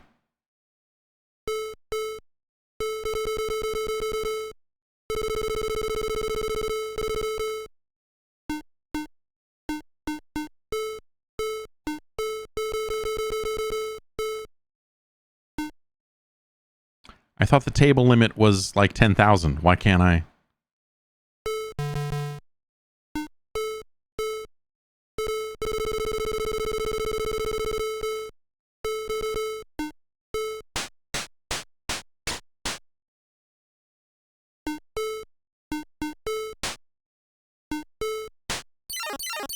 Yeah, everybody wins. We're all getting comped at the noodle bar.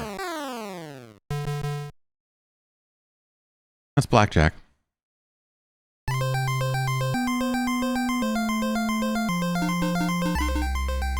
It simultaneously has more than and less than you think it should.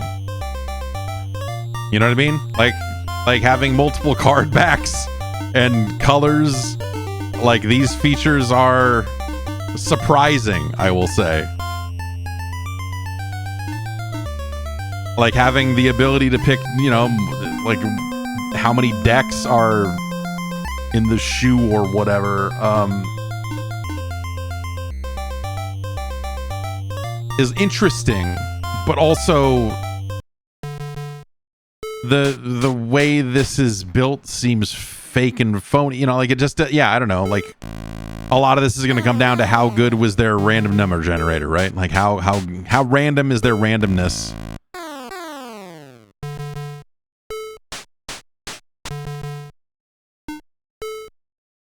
And beyond that, they have, you know, like the standard kind of feature set for a blackjack game. You know, you can buy insurance, you can split, you can double. You can surrender even, which is sort of weird. But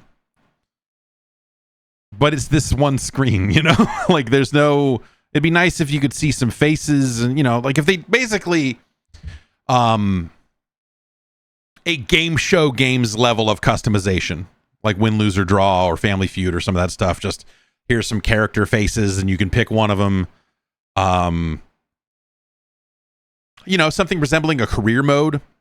Like if you could break the dealer and move on to a next level, you know, like there's stuff you could do there. But like, you know, this is sort of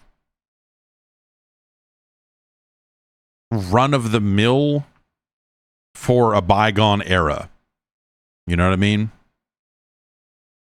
Like if this was out on an Atari 2600 and have this level of options, you'd be like, actually, it's impressive that you can do all of this. Because I think when it comes to some of the casino games that appeared back in that generation, like they were further simplified than this was. But this doesn't necessarily make this good. You know what I mean? I feel like if you were enough of a blackjack fiend to entertain buying a game called Blackjack for the 8-bit Nintendo, you would probably bring this home and be dissatisfied with the way that it dealt hands.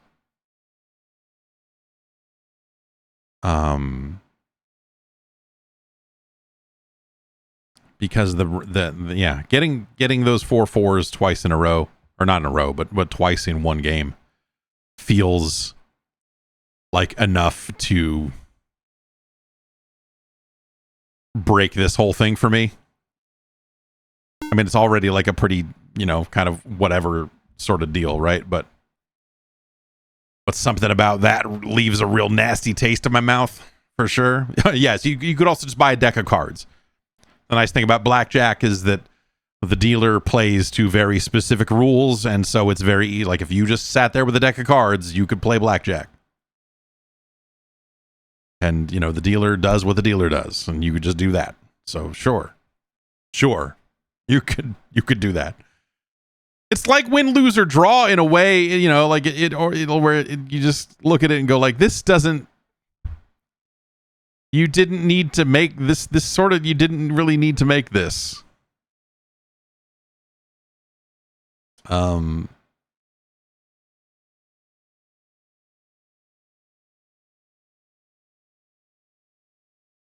But they did.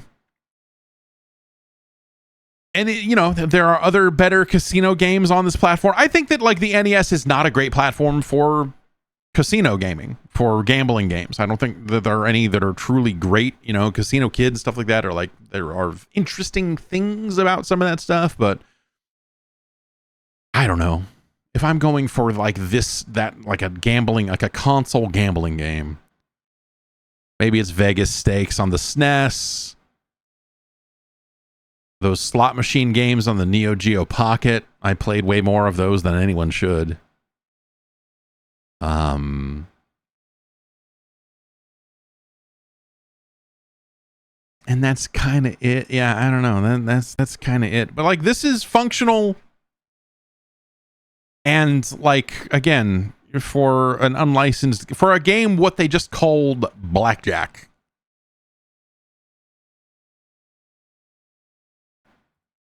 It has, like, a few more options than you think it might. Or what, I can't remember the name of it, but there's a TurboGrafx casino game that I played way more of than anyone should. That has nice music. There's something about the timbre, the tenor, there's something about the PC Engine's sound hardware that I just love. It has such a specific tone to it. And that casino game is probably a large part of why I feel that way. Blackjack, it's like, it's better than Swamp Thing, you know?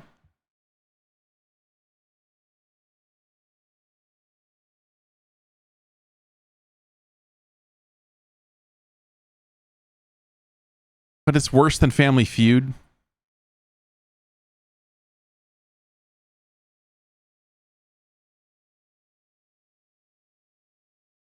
It's worse than Casino Kid, which, again, is not... It's not awesome. But it has, you know, Casino Kid just has a little bit more going on, obviously, you know?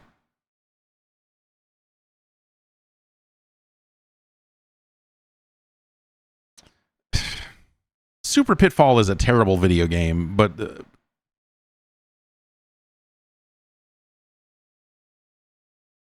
But this is worse than that. I guess, like, is this better or worse than Videomation, the drawing program? Like, you kind of just, you know, like, this kind of falls into that weird territory where it's like, this is barely a thing. Blackjack is worse than Videomation. It's worse than Action 52. It's worse than Knight Rider.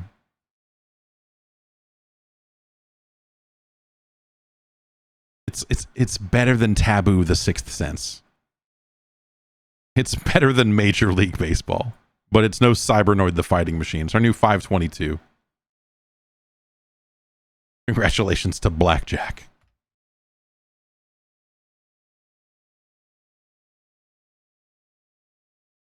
Ugh.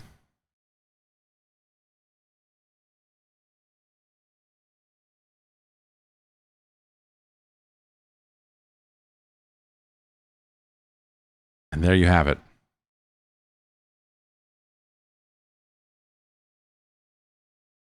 All right.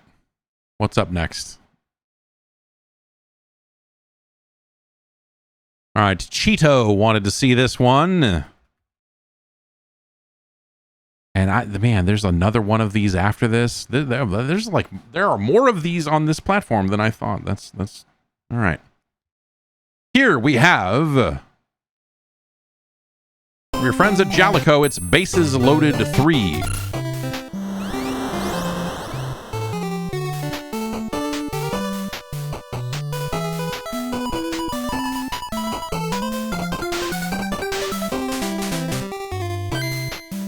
Music on. Play the perfect game. Are you saying that this is the perfect game? Or is bases loaded 3 the perfect game? Get a perfect. It's not just enough to beat the other team. Your play is rated in 13 categories. Every time you make an error, strike out, or make one of several other bonehead plays, points will be deducted from your overall rating. What the Your ultimate goal is to beat a level 5 team and receive a perfect rating of 100. Can you play the perfect game? Oh, yeah.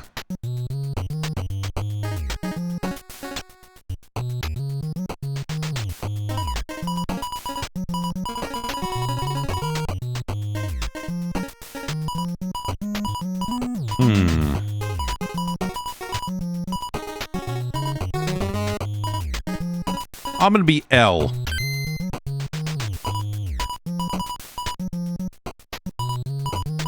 We'll play against CI.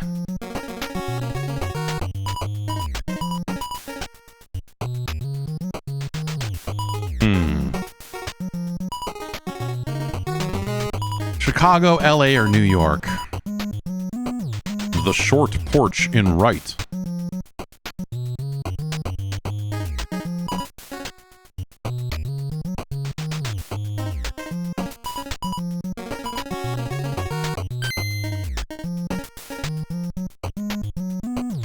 All right, who we got here? We got Kylie, we got Pro Cop, we got Ortiz. Serta on the mound.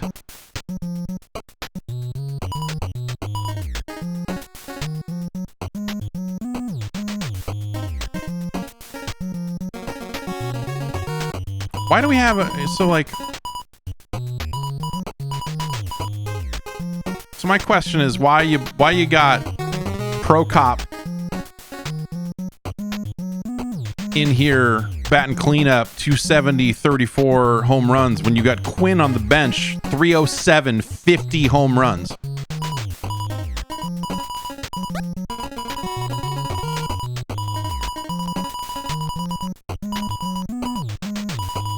Can I not put him in? I can't start him? What is this menu even for? I guess it's just that, huh?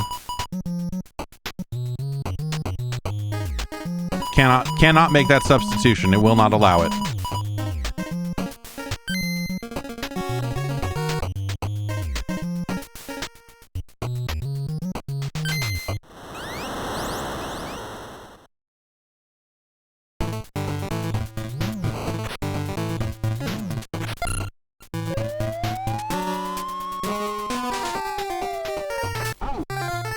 Oh.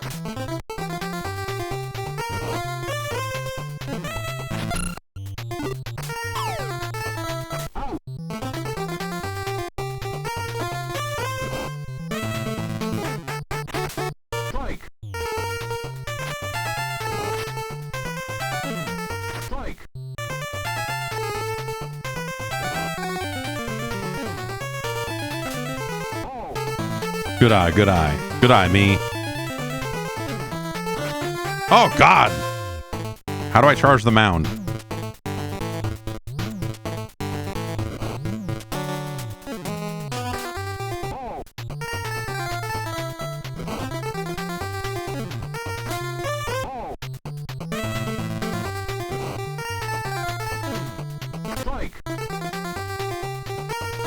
Had to make him throw a strike.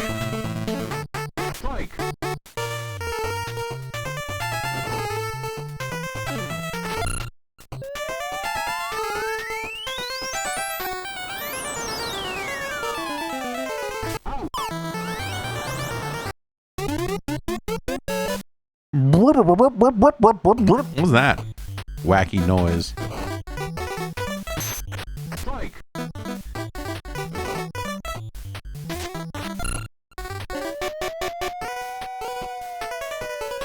I think this is a bad perspective. Like, it's...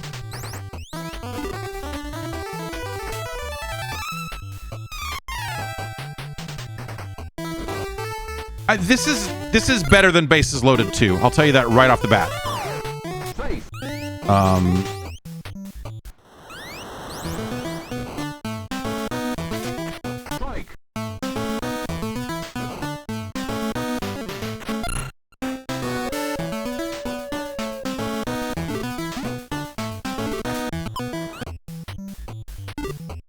But like, yeah, you know, them going for this more kind of broadcast perspective here, for the pitching and batting interface, I think is, you know, I think a lot of games tried this. Like, what was like this? Roger Clemens. Those were always the two primary ones that I thought of. Cal Ripken Jr. baseball in the 16-bit. Did they do this? Did they go for this angle too? I can't remember off the top of my head, but.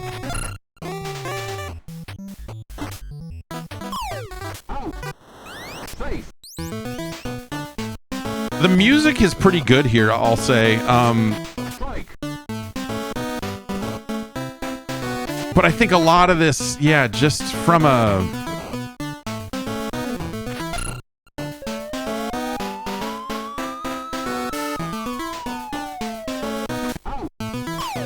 It just feels bad to play. I think a lot of it is because you're playing it upside down. Like having the fielding and stuff happen with you always running down. I mean, it's something you would get used to, right? Because, you know, ultimately it's not that different. You know, having the large players is like neat and also kind of a liability. Like they look big in the field at least, but like it also means that the play, you know, the whole field is fucking weirdly large.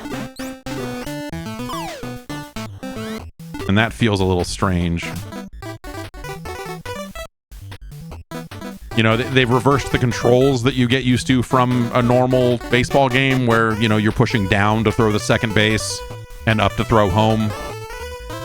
Other than that, it's like, it's fairly standard, like, oh, he stole second.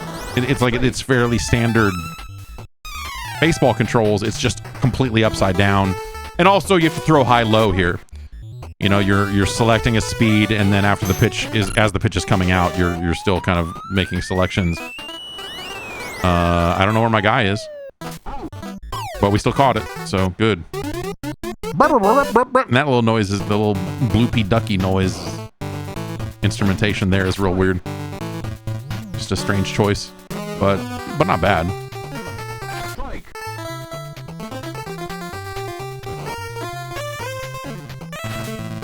That's right. Also, this game had Ryan Sandberg on the cover, who just recently, like last week, was it last week or the week before? Just passed away. Legendary Chicago Cub, right?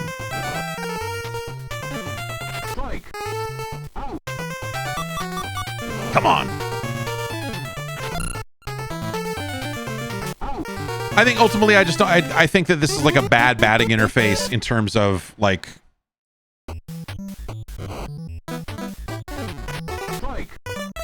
I mean, they do have a ball shadow, but like the perspective, like you're just not getting as clean of a look at home plate as you do going the other way. And I think that's where this game loses, and that's where Bases Loaded has always been kind of shitty, is like their decision to go with that perspective, I think really salts the earth for everything else. If you grew up with it, then you grew up with it, and you just, you know, like anything, I think you could get used to it over time, but for the rest of the genre, by and large, to be played from the other way, I don't think that makes this like a fun game that stands out as different. I think it actually like kind of makes it worse.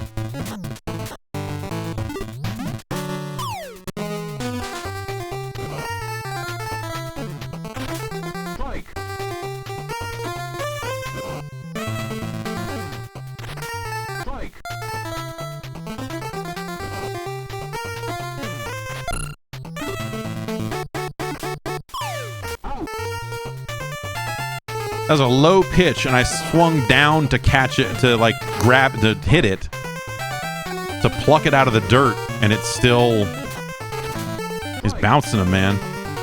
And it still like was a slow roller. Feels like that should have been some kind of garbage pop-up or something, you know?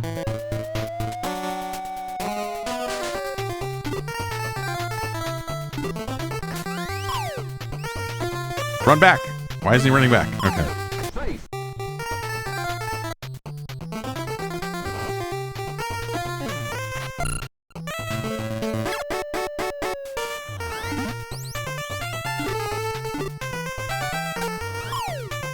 Oh, get in there. Okay.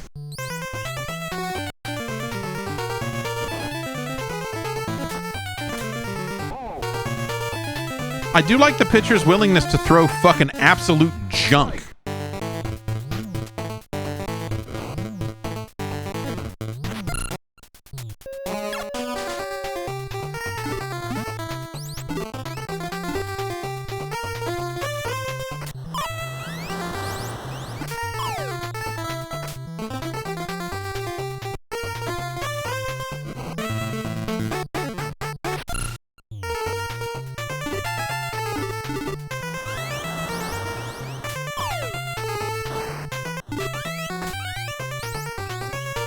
All right, we're catching up a little bit here.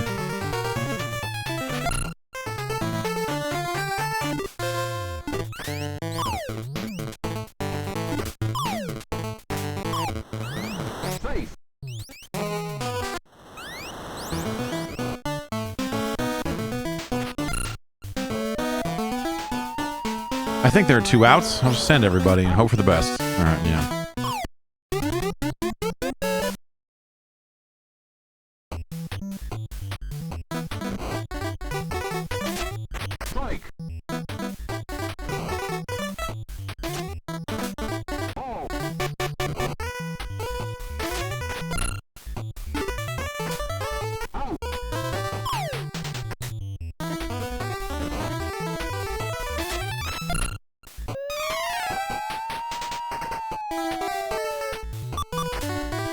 Oops, threw it home instead of the second.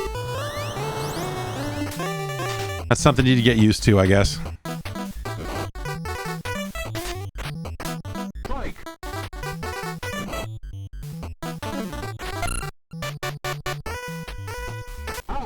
Oh, yeah, see, just I could have doubled him there, but I could have doubled him off, but I just was not pushing down.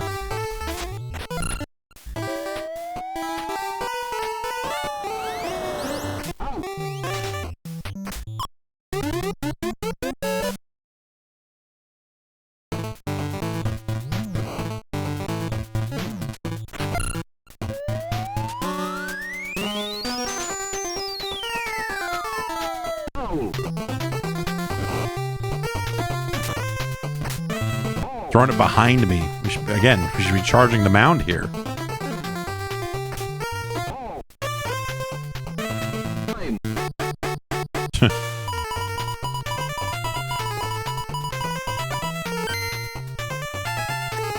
Here comes Jaffe. Oh, we get the other perspective. Because he's a left-hander.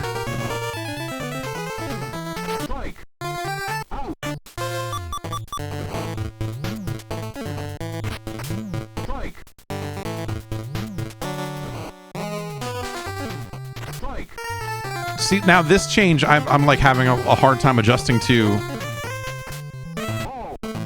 and just because the camera is different, there's no need for it to do this.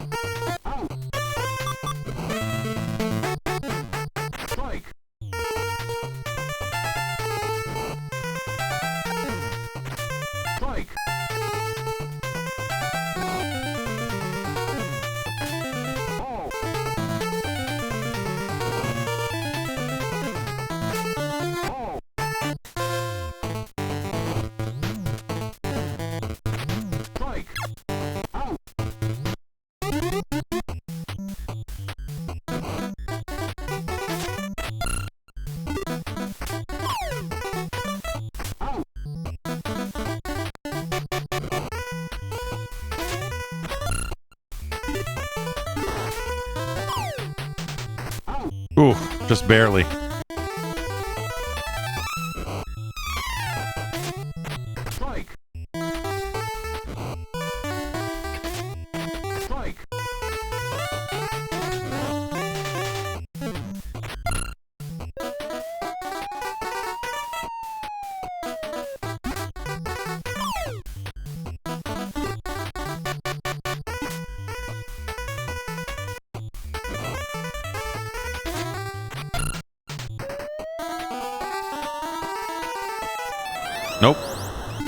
misjudged that. I think that's been my biggest problem adjusting to like the size of the player, like the way this stuff's working is like adjusting to like when I'm running out from the infield and when I'm bringing an outfielder in or whatever.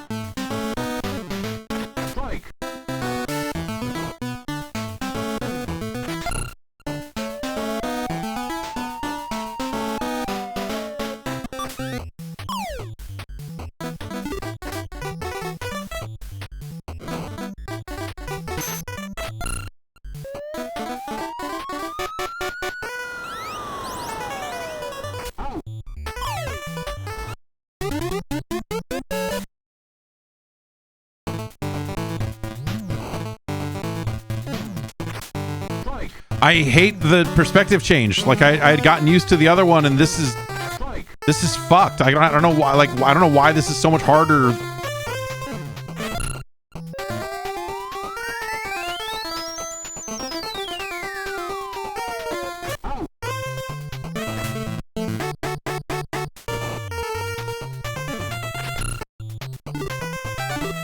Leg it out, man. Come on. All right.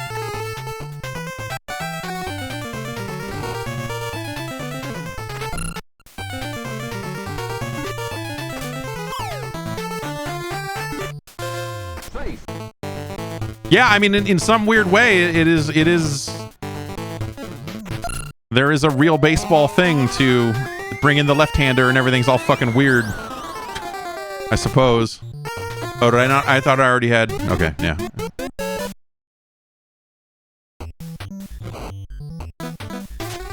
All right, this picture is done.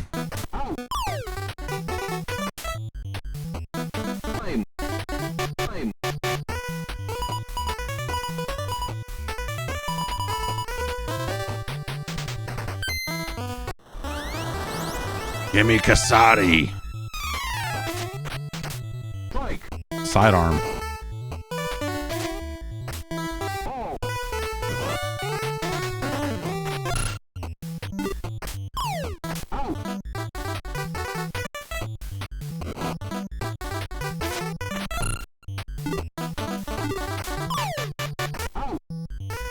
Very playable. I think this game feels a lot better than the other bases loaded games have. I think that's kind of the surprising thing here is, especially because there are 4 bases loaded games on the NES. I think you just get to a point where you're just like, oh man, these are all going to be the fucking same. And like the change from 1 to 2 is actually like a pretty weird step down in terms of just like the players are super skittish. They skitter around and bases loaded 2 is like a strange fucking is a strange game. And so to see that for the third one that they actually like corrected all of that stuff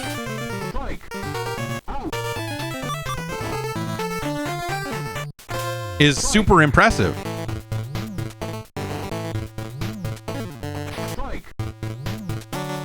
Like, this is a very noticeable improvement over the previous game. And I would say a meaningful improvement over even the original as well.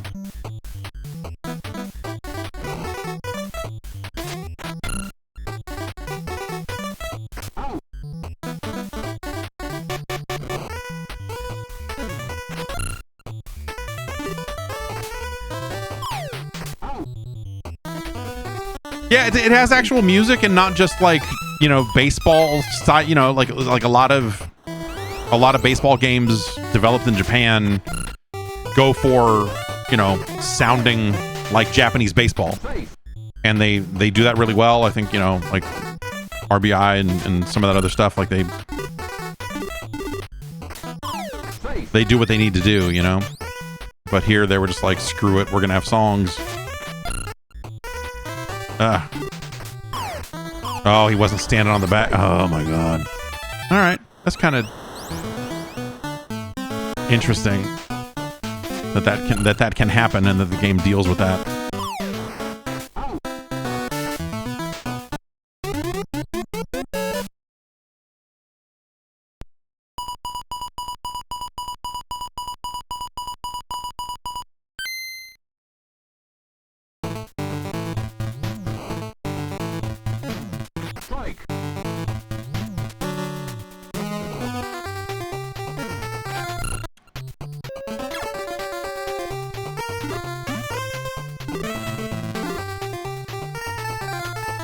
But I feel like even for, you know, I'm having a much better time hitting here than I did in the previous game. I feel like, I wonder if they widened the window out a little bit to make it, oh geez.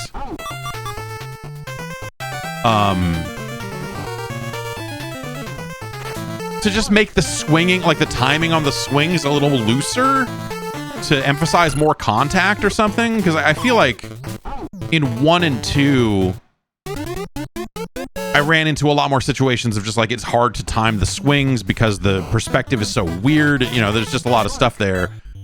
And here I'm having a much better time seeing the ball, hitting the ball, all that stuff. And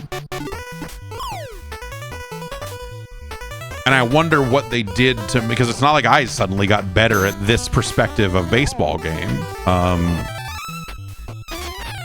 So I wonder if they made meaningful changes.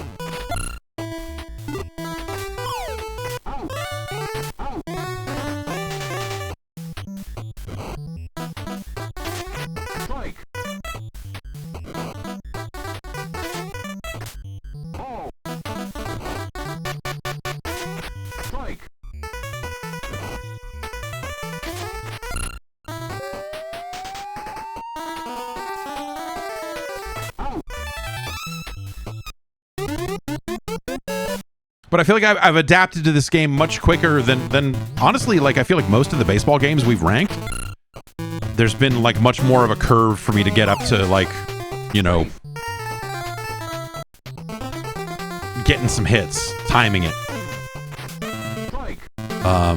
And especially the bases loaded games with their kind of weird perspective, right? So is that gonna go?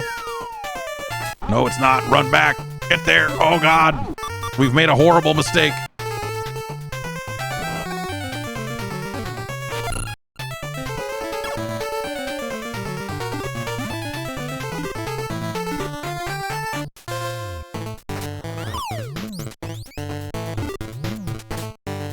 But yeah, you know, if this was the game that people talked about when they talked about loving bases loaded, I would understand. But I feel like it's people talking about the first one a lot of the time. And that game is not this game. This is actually, this is a pleasant game to play. On its own merits. Like, of course, by comparison to the previous two, but just like even on its own, I'm shocked.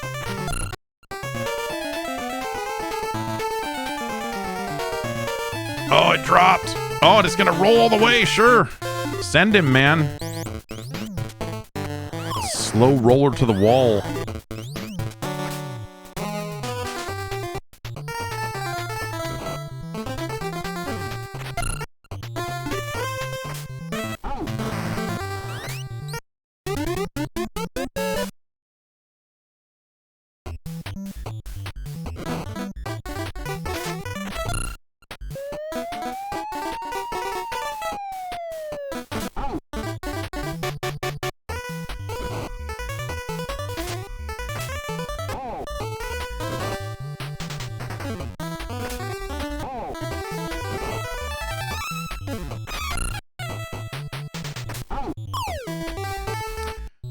Guy's having trouble getting him over the plate. Should probably think about taking him out.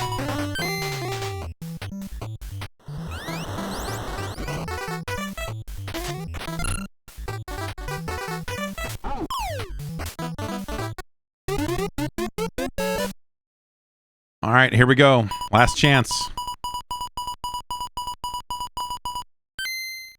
Top of the ninth. I'm down by 1. We got to make it happen. Wait. Hey. Trying to take him out here, man.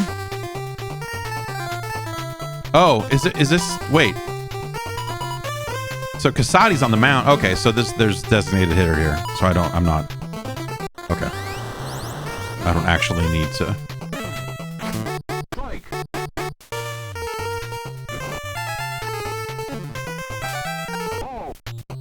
Check swing.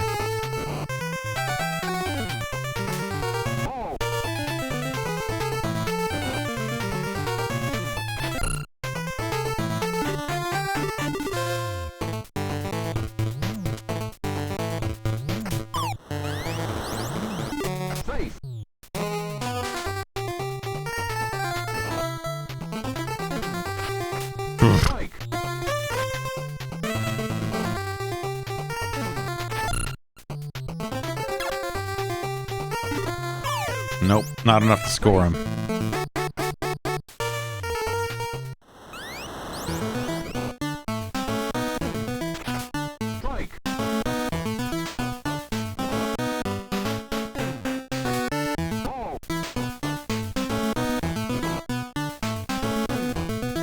Oh my god, this is the slowest pitch I've ever seen.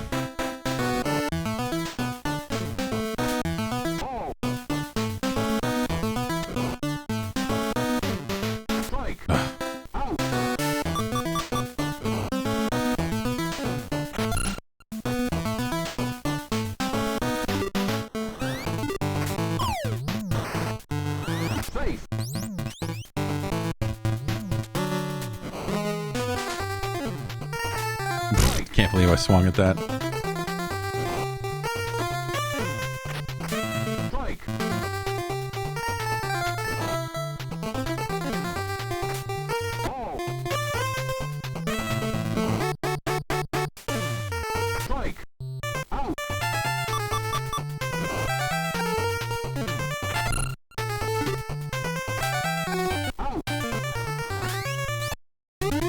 Tied it up.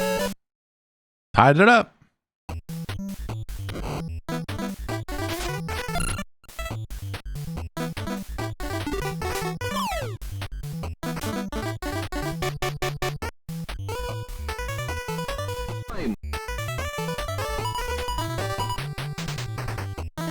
All these ERAs are terrible. Give me Kirby.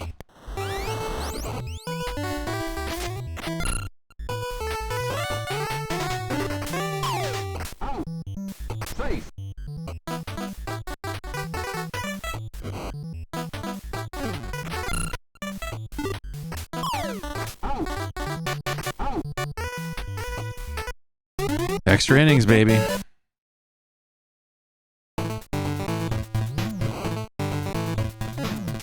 Oh, God. I like that it just like... Oh. The way the perspective is done, like the pitches that kind of go to the right side of the screen, I guess, from this angle, are weird because they kind of cross over in a way that make them look like they're going to cross the plate. And then don't. And then they keep going, you know, because it's a 2D image, you know. Ugh. Great. Clutch play right there.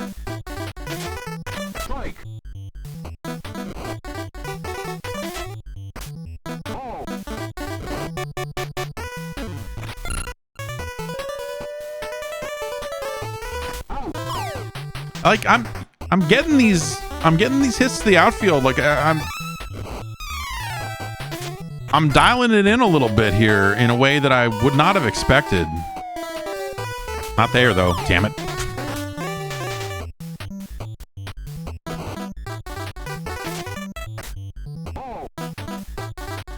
Bullshit.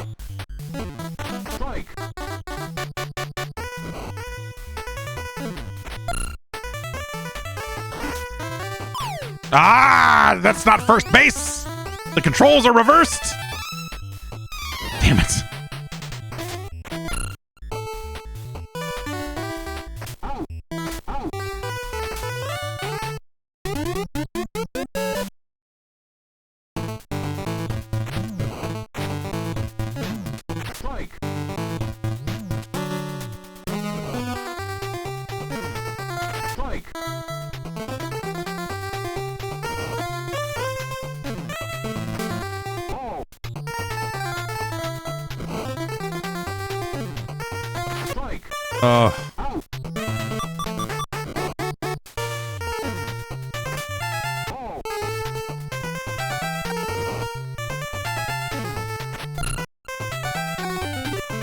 All right, let's get something going here.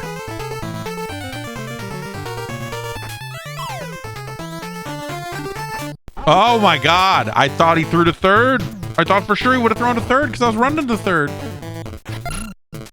Horrendous. I'm not gonna get level 100 dude playing like that. Safe.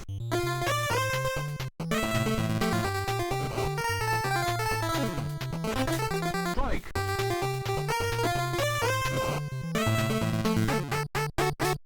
Ball. Time.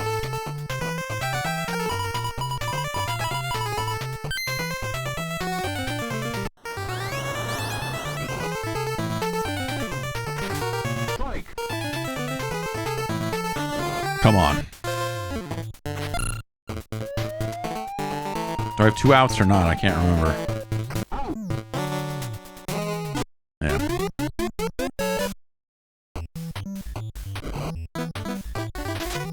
Strike. Ball.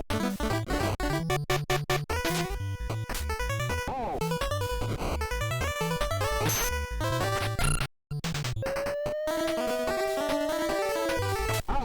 Oof. I didn't think he was going to get there. Time.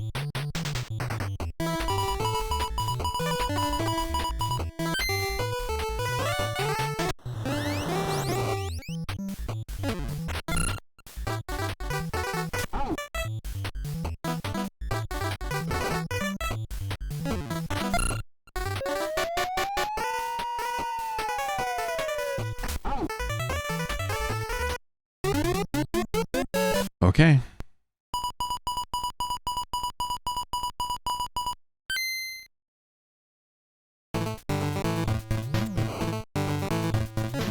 Strike.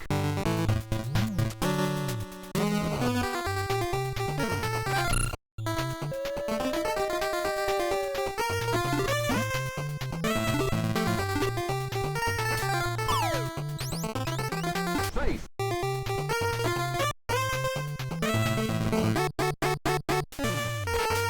Just yeah, the perspective switch and a lot of like it is still kind of hard to read, and the having it change is like mildly interesting, but I really don't care for it. That'll no it won't. Safe.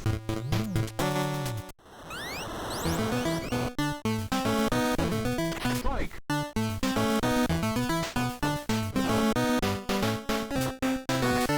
Ball.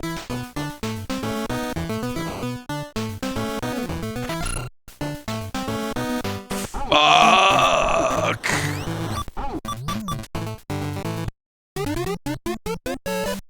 Oh God. Fucking triple play.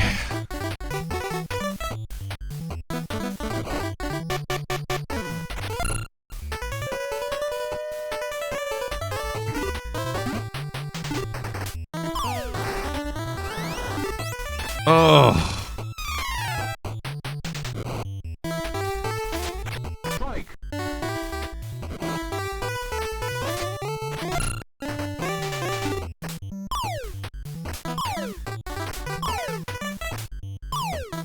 Has the wrong button. Safe. Great. The team's broken. The team's spirit is shattered after that triple play. Oh no! That's gonna. Oh no. Okay, I got there. Safe.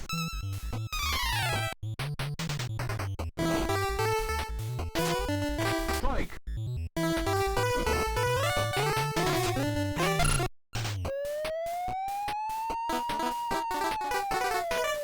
Out. Safe.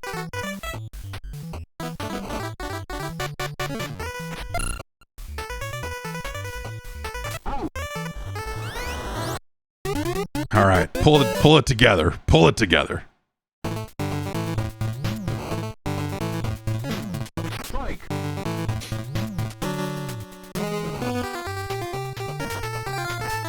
Ball.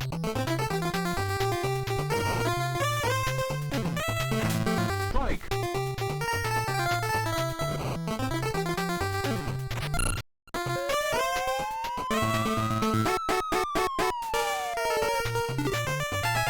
All right.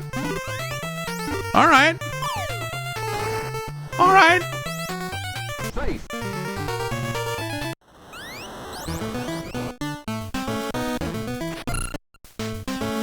That'll do it. Okay. Pulled ahead. Just gotta fucking not fuck this up. Strike.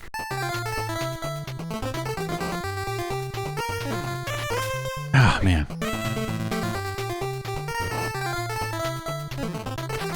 Strike. Out. Strike.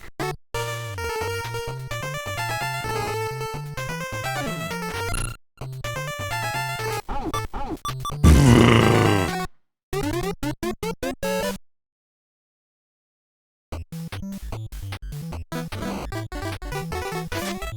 Strike.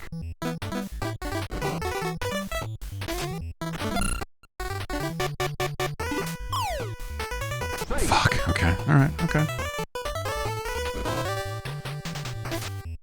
Strike.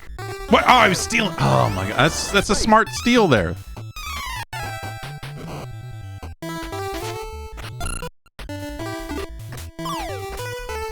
And a dumb play on my part.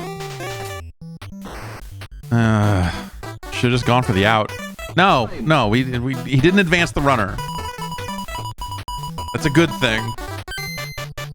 Because it's only one run. It's a one-run ball game. That's small ball. Time.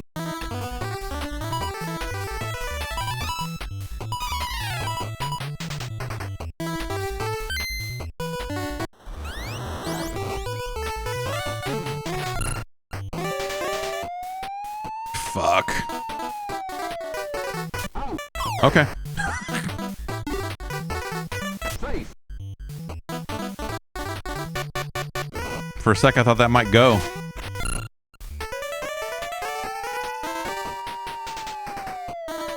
Out.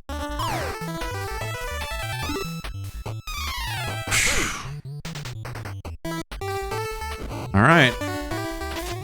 Strike.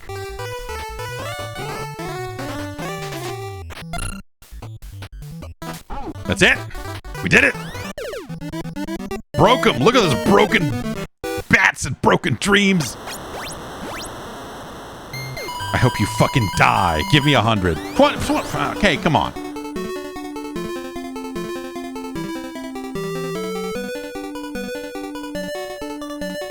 Errors. Okay, I mean, yeah, sure. Delayed throws, I guess so. Inside the park home runs. Great play. And a bonus. These are such specific things that might... Throws to unmanned base. Tired pitcher in game -3 times 0. So I had some miscues, errors, delayed throws. 3-run, I had a 3-run or more inning. Struck out 13 times, picked off 5 times. But I got a bonus.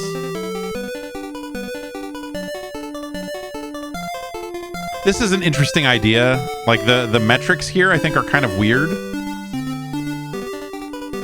Their KPIs are all wrong. This is a neat idea to try to like rank how well you did or whatever, but like also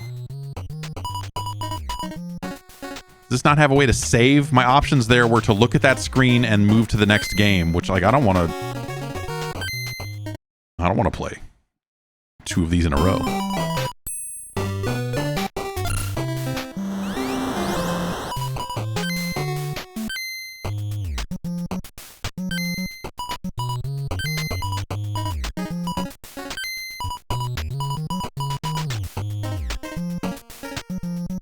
I like that you don't adjust it by 1. It's just like 287? Is that good? 296? What are some batting average numbers you could have? 343? Like, I don't know. You're like, you want him to hit 496? He can.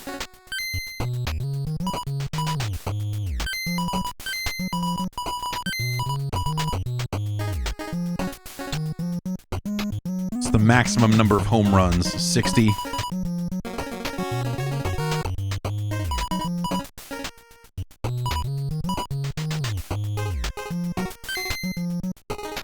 Like, I wonder, I mean, I assume that makes statistical changes to the way they play.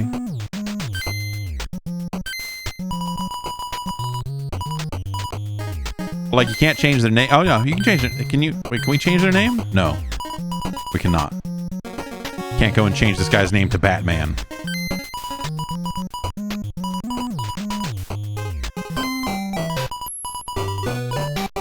Interesting.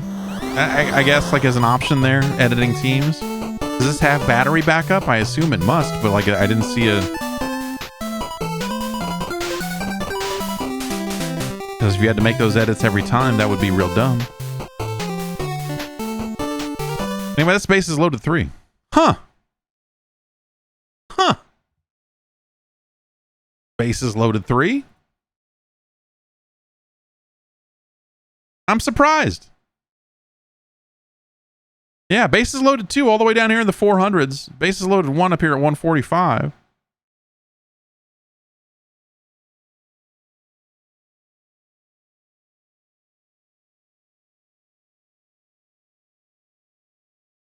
And let's think about it here. It's better than bases loaded 2 for sure.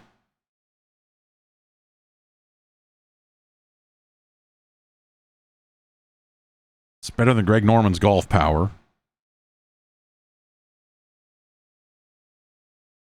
It's better than Danny Sullivan's indie heat.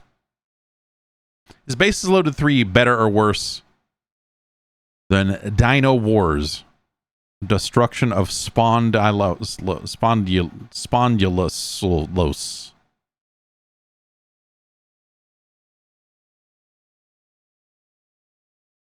It's better than, it's a better game. It's better than Wampum. I mean, it's better than Bases Loaded 1.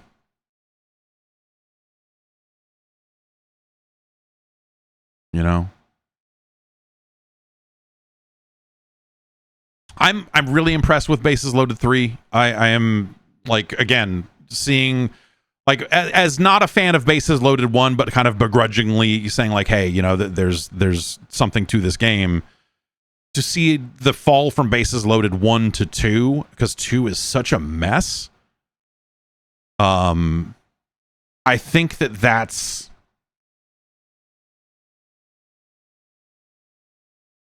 what makes Bases Loaded 3 really surprising.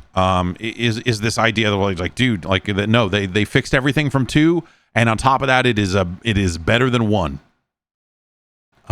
It is better than Bases Loaded 1. You know, but this gets to be pretty lofty territory pretty quickly. You know, it's going to run into some stuff pretty quick, right?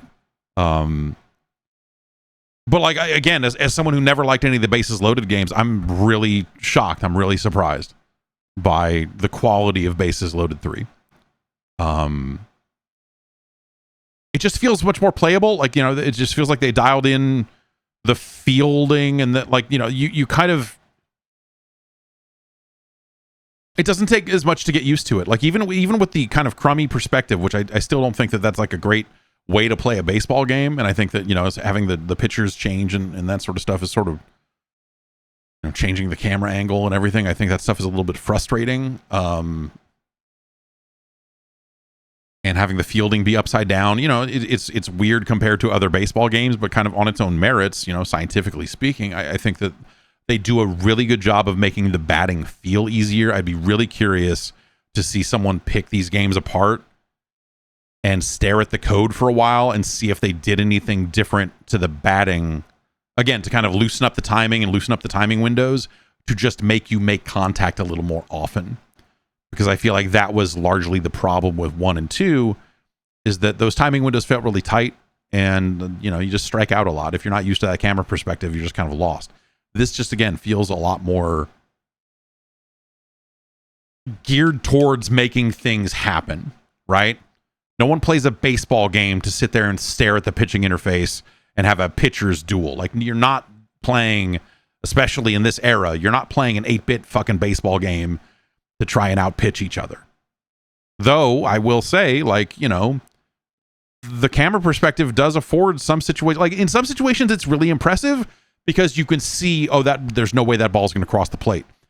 But if they're going to the, it's not always inside because, you know, the batter doesn't matter, but like if they're pitching into kind of the, I guess if they're pitching to the, like if they're a left-hander pitching to the right side of the plate or vice versa, the way the perspective is angled makes it look like it's going to be a strike, and then it just kind of keeps going in a straight line past the plate because you're like, oh, this was way inside, this was way off to the side, and that's weird. And so like that sucks. Yes, glove side, I guess is maybe the way to phrase that. And so that is really the downfall of that perspective thing, because beyond that, I actually think the pitching, you know, like they let you see the movement on the ball pretty well. And that stuff's not bad. That stuff is not bad. Again, better than Bases Loaded.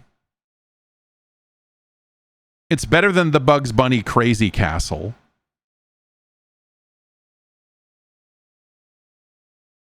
It's better than Section Z.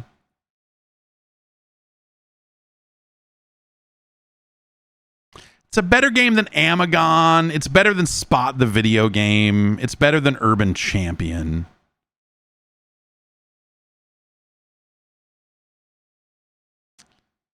It's better than Gyrus.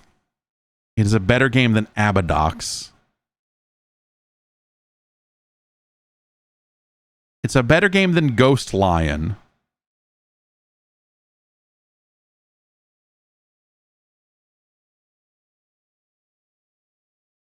It's better than Muscle Tag Team Match.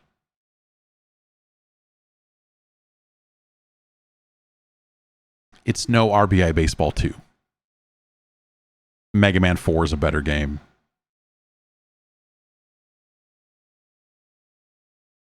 It's our new number 96.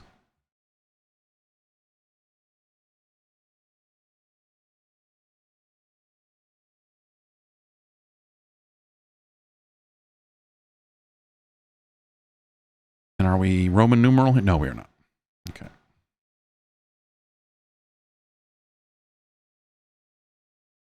It is our new number 96.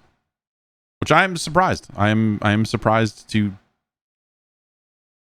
see that. It makes me very curious to see what Bases Loaded 4 ends up being. I assume that by the time we get to Bases Loaded 4, we're so close to the end of this generation that Bases Loaded 4 is kind of a more of the same kind of sequel, but I would have said that about Bases Loaded 3. I was anticipating loading this up and it being identical to Bases Loaded 2. And being like, man, fuck this. But this is a very welcome surprise. If this was the game people were talking about when they talked about how much they liked the Bases Loaded series, if they were specific about saying Bases Loaded 3, I would get it. I think this game, you know, again, like if you came up playing it, you would get used to the few things that I'm having trouble with in the pitching and stuff. And I see why this game would be revered. Again, high-low on the batting and that sort of stuff. Like, I'm not a huge fan of that, just conceptually. I think it's a level of complexity that doesn't necessarily benefit a baseball game from this generation. And so I think that's part of why RBI Baseball is still a significantly superior game. But like, this is fantastic for, you know, like, especially considering what it came from franchise-wise. So, awesome. That's Bases Loaded 3. Our new number 96. Congratulations to all of our games today. Hillsfar, Challenge of the Dragon, Blackjack, and Bases Loaded 3. Congratulations to all of you for a variety of things. Still on the list, Tecmo Cup Soccer. We'll keep that on the list for next week. If you want to get a game on there, now's the time. Head over to patreon.com/Jeff Gerstmann. You can join the advisory panel today and request a game, and we'll get it on the list here for next week or beyond. Have yourselves a good weekend and everything, and I will see you next time. You can head over to 8bitnintendo.science if you want to see the full list. There's a big annotated list with videos and links to videos and timestamps and all that good stuff. So do check that out if you want to see the full list from Mega Man 2 to Raid 2020. And I will see you soon. Bye.